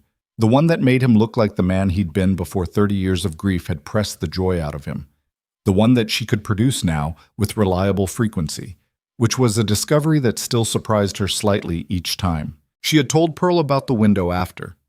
Pearl had listened with her coffee cup and said with complete seriousness, "That window is going to matter to both of you in 20 years. Lydia didn't argue with that. He came into the bakery on a Tuesday morning at the end of April. The window with character was catching the early light in its off-level way. The bread was in the oven and not burning. The box with the stones and the feather was still on the counter, permanent now, no longer a declaration, but just a thing that lived there. He sat down at the corner table and she brought his coffee without asking, and sat across from him because the morning was slow, and she had learned, over these months, to take the slow mornings as they came. He had something in his hand. She noticed he wasn't turning it over the way he usually turned things over. He set it on the table between them. It was a ring, small, plain, a silver band with a piece of the same green river glass she'd found on the windowsill months ago, set simply in a thin bezel. Not new, not manufactured, made, carefully, by someone who had thought about it. She looked at it. She looked at him. He looked back. Steady, direct, the way he'd looked at her that first time in the aftermath of the storm, standing beside her overturned wagon in the settling dust. The look that said she was worth seeing. "I don't have a speech," he said. "I thought about one. I couldn't get it right." "Okay. I know I'm not easy. I know what comes with me." He paused. "And I know what I'm asking you to leave behind. This town, the bakery. I know it's not nothing." "It's not nothing," she agreed. "I want to give you something worth leaving it for." He looked at the ring on the table, then back at her. "I can't promise you easy. I can promise you true. I can promise you I will never stop." He stopped. His jaw worked. "I can't say it as well as it is." "Say it anyway," she said. He looked at her. "I will never stop seeing you," he said, "the way I see you. I looked at you in that storm, and I don't think I've looked at anything else since." A pause. "Marry me, Lydia. Come up the mountain. Build something with me." The bakery was quiet. The off-level window was doing its thing with the light. Outside on Granger Street, Black Creek moved through its Tuesday morning. She looked at the ring on the table. The green glass caught the light the same way the piece on her windowsill did. Cool, translucent, like looking through shallow water. She thought about Roy's voice, about Daniel Hatch and the blue ribbon, about every version of herself that had contracted and hidden and decided the world had run out of this particular thing before she got to the counter. She thought about a man who had ridden down from a mountain in the dark toward a fire without stopping to think about the cost. She picked up the ring.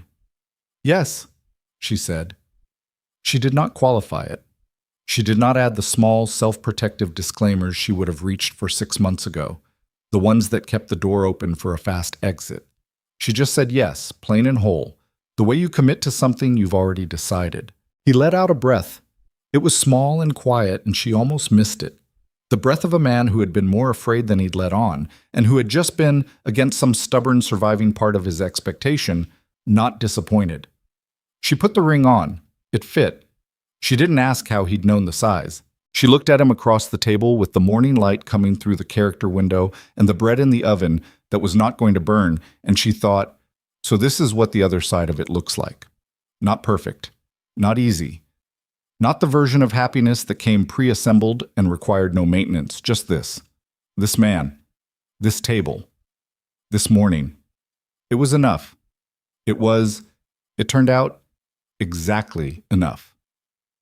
They were married on the second Saturday of May. Pearl organized most of it, which was the only way anything in Black Creek got organized properly. She did it with the same efficiency she brought to everything, direct, unsentimentally, making decisions and informing people of them rather than asking permissions that would only slow things down. She requisitioned the clearing beside the lake, The one with the cottonwood trees that Lydia and Boone had sat beside in October when the leaves were falling. In May, those same trees were fully leafed, the water behind them gone from black October mirror to something bright and moving in the spring wind. It was not a large wedding. Lydia had not wanted large. She had wanted true, and true meant the lake and the cottonwoods and the people who had actually been present for the story, rather than a performance staged for the whole town's consumption. Pearl was there, obviously. Clara came with Dora and Sam, the children scrubbed and formally dressed in a way that lasted approximately until they reached the meadow grass and then deteriorated naturally. Doc Alderman came and stood in the back with his hands clasped, looking like a man who had delivered enough bad news in his life to fully appreciate a good one. Gus the miner came in his one good shirt, collar buttoned all the way up, in a way that was clearly causing him suffering, but that he endured without complaint. And the rest of Black Creek came too. Not all of it. There were people who stayed away, people who had decided their opinion of this particular event was best expressed through absence, and Lydia had made her peace with that in the week leading up to it. But more came than she had expected, more than she had let herself expect. They stood in the clearing around the lake in the May sunshine, and they were quiet in the way people are quiet when they are watching something they recognize as real. She had made her own dress. Dark green wool, fitted properly this time. She had taken it apart and resewn it twice to get the shoulders right, which Boone had observed with the patient, slightly alarmed expression of a man watching someone do an enormous amount of work on something he thought was already fine. She had let Pearl put her hair up, which Pearl had done with competent speed and several pins that Lydia could already feel were going to work loose by afternoon. She did not carry flowers. She carried the piece of green river glass from her windowsill in her left hand because she had wanted something from the gradual, imperfect, real thing they had built, and a piece of glass that matched his ring seemed right. She walked to the lake alone. Boone was already there. He was standing at the water's edge with his back to the crowd, looking at the mountain ridgeline to the north, the way he looked at things. He was thinking about seriously, and when he heard her coming, he turned. He was wearing his cleanest shirt. She knew it was his cleanest because Pearl had washed and pressed it herself the day before and reported this to Lydia with the satisfaction of a woman who had handled a logistical problem without drama. His hair was combed. He had trimmed the beard, not removed it, which was right. A trimmed beard was still Boone. A clean-shaven one would have been someone performing a version of himself he wasn't. He looked at her. The way he looked at her was the same way he had looked at her since October, like she was worth the attention, specifically and entirely, except that it was fuller now, unguarded in a way that the October version had not been. He had stopped protecting himself from her somewhere along the line. She had watched it happen gradually, and she understood what it had cost him, and she did not take it lightly. She stopped in front of him. "The pins are already working loose," she said. "I can see one," he said. "Don't tell Pearl. She'll see it herself in about 10 minutes. "I know, I just want 10 minutes. He reached out and tucked the loose pin back with one finger, carefully, and she stayed still for it. The way she stayed still for all the things he did carefully. The crowd behind them was quiet. The cottonwood trees moved in the light wind. The lake did its May thing, bright and restless, and nothing like the still October mirror it had been when they sat beside it in the dark. And he had said the truest thing he knew. They didn't have vows written out. She had asked him if he wanted to prepare something, and he had said he'd rather say it plainly when the moment came. She had trusted that because she had learned over 8 months that Boone's plainness was never carelessness. It was the opposite, actually, the result of caring enough to strip everything away until only the essential thing was left. He held both her hands. He said, "I spent a long time disappearing. I was pretty good at it. And then you were in the road with your wagon and your stubborn mule and your ankle, and I couldn't—" He stopped. Not because he'd lost the thread, she could tell, but because he was finding the exact right words, and he refused to use the wrong ones. "I couldn't make myself go back up that mountain without knowing you were all right, and then I couldn't make myself stay up there after that. And here I am." He looked at her. "You brought me back from somewhere I'd been for 30 years. I don't know a better way to say it. You are the reason I came back. I want to spend the rest of my life making sure you know what that means." The loose pin fell out of her hair. She heard Pearl make a soft sound behind her that might have been a laugh, or might have been something else. She said, "I built everything very small for a long time. The bakery, the Thursday mornings with Pearl, The walls I kept around anything that might have been hope. I thought small was safe. She tightened her hands around his. You were the first thing that made me want to take up more space. You looked at me and I was worth seeing. To you, I was worth seeing. I'm going to hold on to that every day for the rest of my life.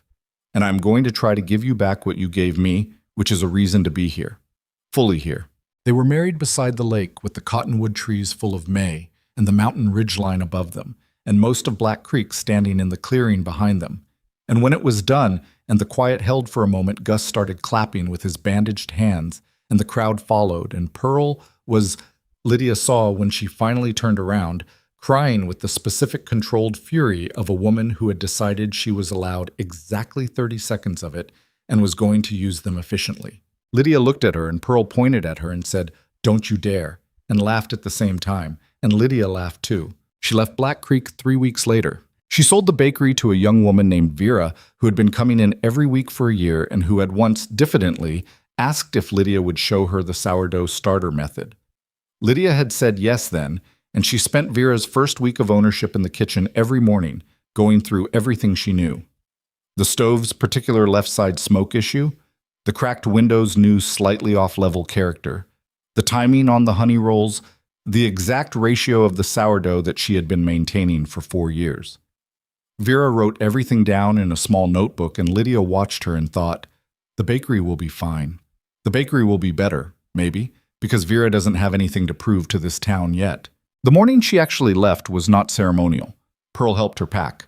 Efficient, no commentary, handing things over and placing them in the trunk with the focused speed of a woman keeping herself busy on purpose.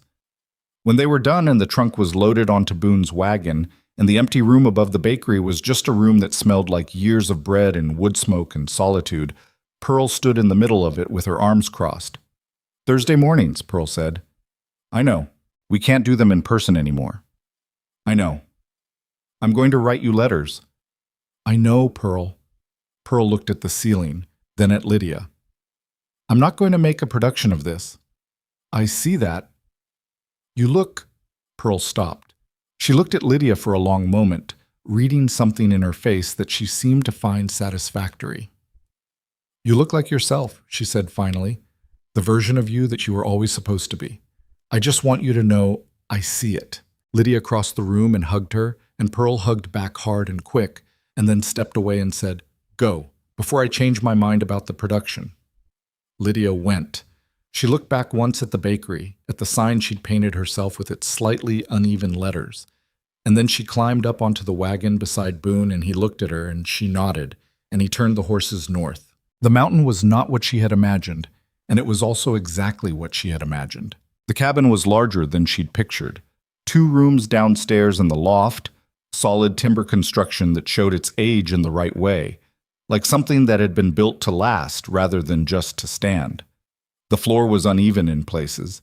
The windows were small against the cold, and there was a draft near the northeast corner of the main room that Boone had been managing with a strip of elk hide for approximately 10 years and had never gotten around to fixing properly. She fixed it in her first week. He came in from the timberline and found it done and stood looking at it.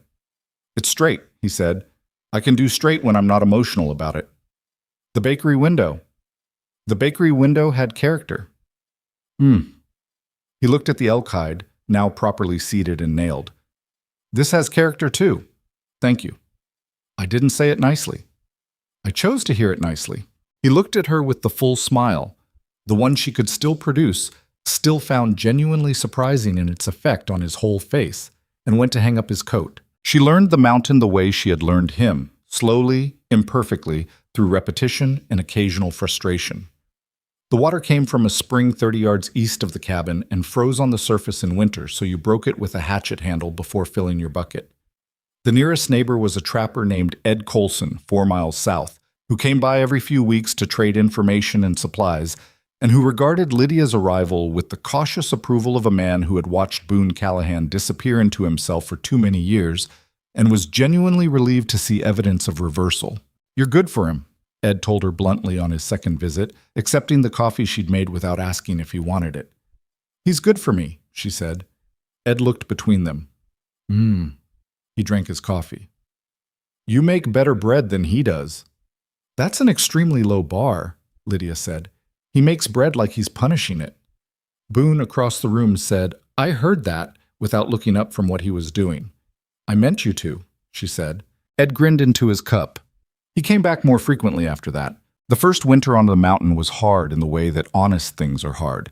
Not cruel, not more than she had prepared for, but genuinely demanding in ways she hadn't fully anticipated from the valley floor. The cold was different at altitude. It had weight to it. The snows came in November and didn't leave until April, and the silence they brought with them was total and specific. The kind of silence she had never experienced in Black Creek, where there was always some human noise to fill the edges. She learned to like it. That surprised her. She had thought she might find the isolation difficult. She was a woman who had built her life around the small daily textures of town, the bakery's traffic, Pearl's Thursday mornings, the particular familiar weight of knowing your place in a human landscape, even when that place was unkind. The mountains stripped all of that and left only what was actually there: the work, the weather, the animals, and the man she had chosen. It turned out that was enough. More than enough. She baked because she knew how, and because Boone's bread was, as established, an act of aggression on wheat. She learned to hunt, not well, not Boone's fluid, decades-honed competency, but functionally. She learned to read the weather off the northwest ridgeline the way he did, watching the cloud formations and the way the horses moved when pressure was changing. She made mistakes, and he corrected them without ceremony, and she corrected his rare mistakes with the same directness, and they found, over the course of that first winter, that they fit into the same space without grinding. They had arguments, real ones, not the careful avoidances of two people still maintaining their best behavior. She wanted to take the Southern Trail in bad weather once, and he said no, and she said she was capable of making that judgment. And he said capability wasn't the point, and she said, what was the point then? And they went back and forth about it for 20 minutes before she admitted the weather had been getting worse for an hour, and she'd been ignoring it. And he admitted he'd said no too quickly and without explaining himself. And they stood in the kitchen of the cabin both slightly annoyed and both slightly right. And she thought, this is what it actually looks like. Not the performed harmony of two people trying to seem like they belong together. The real thing, which includes friction and resolution, and the particular intimacy of having actually disagreed with someone and come back to the same place afterward. She told Pearl about the argument in a letter. Pearl wrote back, good. Means you're both actually there. He still had bad nights. She had known he would. The first time she woke to find the bed empty and looked out the window to see him sitting on the front step in the February dark staring at the tree line, she put on her coat and her boots and went out and sat down beside him without asking anything. He looked at her. You should sleep, he said. I was asleep. I woke up. Go back in. I'm fine out here. He was quiet for a moment. It's 15 degrees. I'm aware. He looked at the tree line again. She sat beside him and pulled her coat tighter and looked at the same dark trees and waited. After a while, he said, I dreamed about Alice. What happened in it? He told her. It was not a good dream. It was the kind that dredged up the specific facts of the worst day, rather than anything the mind had softened or altered. She listened without trying to fix it, without performing comfort, just present the way he had taught her presence could be by doing it for her in a dust storm years ago. When he finished, she said, she would have been 36 this year. He went still. Yeah, he said after a moment. She would have. What do you think she'd have been like? He was quiet for a long time. The cold was real, and she was genuinely cold, and she was not moving. Stubborn, he said finally. She was already stubborn at 6. Margaret said she got it from me. Something moved across his face in the dark. Not the ghost smile, not the full smile, something older and more complex than both. She probably would have argued with everything. I would have liked her, Lydia said. He looked at her. She looked back. He put his arm around her shoulders, and she leaned into his side, and they sat on the front step of the mountain cabin in the 15-degree February dark until the dream released him, and the cold released her, and they went back inside. And she made coffee because it was 4 a.m, and there was no going back to sleep now, and they sat at the kitchen table with the lamp between them and talked about Alice until the sky started going gray. She didn't erase anything. That was the truth of it. She didn't erase Margaret or Alice or the 30 years of grief they had left behind them. She became part of a story that already had weight and history and damage, and she brought her own weight and history and damage to it, and they put it all in the same room and lived with it together.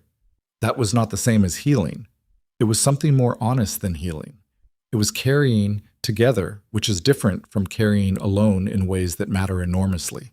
Their daughter was born on a Tuesday in December, 14 months after the wedding. Lydia had not planned it quite so fast, and had said so to Pearl in a letter, and Pearl had written back, "Babies have their own schedule, congratulations, name her after me. I'm not serious. I am slightly serious." The birth was long and not easy, and Doc Alderman made the 3-hour ride up from Black Creek when the time came, which Lydia had arranged in advance, and which Boone had accepted with the slightly pale gratitude of a man who understood he was not equipped to manage this particular emergency on his own. Alderman arrived, assessed the situation, and proceeded with the same business-like competence he brought to everything. Boone spent the labor hours outside. Lydia knew this because Alderman reported it to her at one point, during a pause, with something approaching fondness. "Your husband is sitting on the front step like he's been nailed to it." "He does that," Lydia said. "He's been there 4 hours. He'll be there until he's needed. A lot of men aren't." "I know," she said. When it was done and the baby was there, real and loud and dark-haired with the unfocused blue-gray eyes of all new people, Alderman went and got Boone from the front step. He came in and he looked at her first. That was the thing she kept afterward, in the way you keep certain images because they contain more truth than you can fully process at the time. He came through the door and looked at her first, checking. The same quick damage assessment he'd done in the street after the fire, hands and face and breathing. And then when he was satisfied that she was whole, he looked at what she was holding. She watched his face. It was a face she knew in most of its configurations now. The reading look, the full smile, the old grief moving underneath, the patience, the stubbornness, the occasional flash of humor that was so dry you could miss it. She thought she had cataloged most of what that face could do. She had not seen this one before. He crossed the room and sat on the edge of the bed, and she put the baby in his arms, and he held her the way he handled everything he was afraid of damaging, carefully, completely, with the full weight of his attention. The baby made the sound that new babies make, the indignant small sound of someone who has recently been put through a great deal and has not finished registering their complaint. And Boone looked down at her, and something in his face came undone in a way that had nothing to do with grief. Lydia watched him hold their daughter and felt, with a clarity that had no language for it, that this was the actual end of the 30 years. Not the coming down from the mountain, not the ring at the bakery table, not even the wedding beside the lake. This moment, this room, this man holding a new person in a cabin on the mountain where he had once intended to disappear entirely. "She's got your mouth," Alderman said from the doorway, pulling on his coat. "She's got his chin," Lydia said. Boone looked up. His eyes were wet. He was not going to acknowledge that, and she was not going to make him. "She needs a name," he said. "I know. I was thinking," he paused, "if you're willing, Clara, after her mother." Lydia looked at him. "She'd like that," Lydia said. "So would I." Claire Callahan came into the world on a Tuesday in December and lodged herself immediately and permanently in the center of everything, the way new people do when the space has been prepared for them by two people who learned, the hard way and the only way, how to make room. The seasons move the way they do on a mountain, in long, clear sweeps that flatten the small dramas of any given week into the larger pattern of a life. Winters of wood splitting and close quarters and bad dreams worked through together. Springs that came late and left early and were still worth every day. Summers where the high meadows above the cabin went green, and Clara, once she was walking, treated the entire mountain as her personal territory and had to be retrieved from increasingly ambitious distances. She was stubborn. It was evident by 18 months and entrenched by 3 years. She argued with everything, including gravity, including weather, including the horses who had known her father for a decade and were not interested in her opinions about where they should stand. "She gets it from you," Lydia said, watching Clara inform a 20-year-old draft horse named August that he was in the wrong spot. "From me," Boone said, in the tone of a man presenting this as an unreasonable accusation. "The stubbornness. She gets the stubbornness from you." I am not stubborn. I am persistent. The window, he said. The window has character. He looked at her. She looked back. Clara successfully repositioned August by sheer force of personality and turned around to find both her parents watching her with identical expressions that she could not yet interpret, which was just as well. Pearl came to the mountain twice a year. She made the trip with the determination of a woman who had decided that geography was not going to interfere with Thursday mornings, even if Thursday mornings now happened on Saturdays and required a 3-hour ride. She brought news from Black Creek. Vera's bakery was thriving. The east end of town had been rebuilt. Danny Pierce had apparently done something quietly generous in the rebuilding fund, and nobody had quite known what to do with that information. Tom Briggs had retired. The widow Hartley had adopted a stray dog and named it Boone, which, when reported to the actual Boone, produced a silence of approximately 10 seconds, followed by, "I hope it's better behaved than me." Marginally, Pearl had said. She played with Clara and read with her and told her things about her mother from before the mountain. Stories that Lydia sometimes wished Pearl would edit and sometimes was glad she didn't. Clara, at 4 years old, listened to Pearl's stories with the focused attention of someone filing information for later use. "You used to burn the bread," Clara said to Lydia one evening, with the gravity of someone delivering newly obtained intelligence. "Pearl has a big mouth," Lydia said. "Pearl says it means you are sad." Pearl is correct. Clara looked at her with Boone's eyes, that direct reading look that had apparently skipped straight to the second generation. "Are you sad now?" "No." "Why not?" "Because I found something I was looking for." Clara considered this. "The stones in the box?" "Something much bigger than that." Clara looked at Boone, who was across the room pretending to read and listening to every word. He met his daughter's eyes and gave her the full smile. The one Lydia had first seen in the recovery room when she'd told him about Gus, the one she'd spent months learning to produce reliably. Clara had been getting it out of him since birth with approximately 0 effort. "Papa," Clara said. "Yeah." "Are you what Mama was looking for?" The room was quiet. The fire was going. Outside the cabin, the mountain did its evening thing, the temperature dropping, the first stars coming up above the ridge, the horses settling in the lean-to for the night. Inside, the lamp was lit, and the bread was on the table and not burned, and the box with the stones and the feathers sat on the shelf where Lydia had put it when she first unpacked, where it had stayed in plain sight, the same as it had been on the bakery counter. Boone looked at Lydia. She looked at him.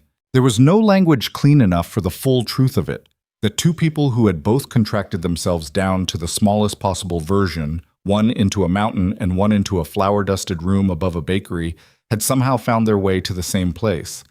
That they had chosen each other not despite the damage but with full knowledge of it, which was the only way the choosing meant anything. That the 30 years of grief had not been wasted exactly, because they had made him exactly the man who could sit at a bakery counter and not need her to be anything other than what she was. And the 5 years of armor had not been wasted either, because they had taught her exactly what real felt like when it finally arrived. None of that fit in an answer to a 4-year-old. Boone looked at his daughter. "Yeah," he said, "I am." Clara accepted this with the satisfaction of a child whose theory has been confirmed, climbed down from her chair, and went to find Pearl.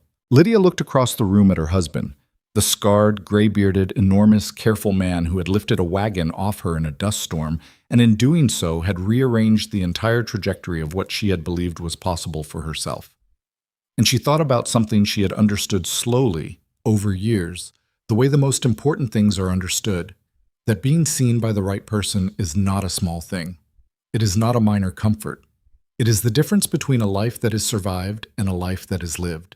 And most people go their whole lives not knowing the difference because they have never been on the right side of it. She had been on the wrong side for 24 years. She knew what it cost. She was on the right side now. She knew what that was worth.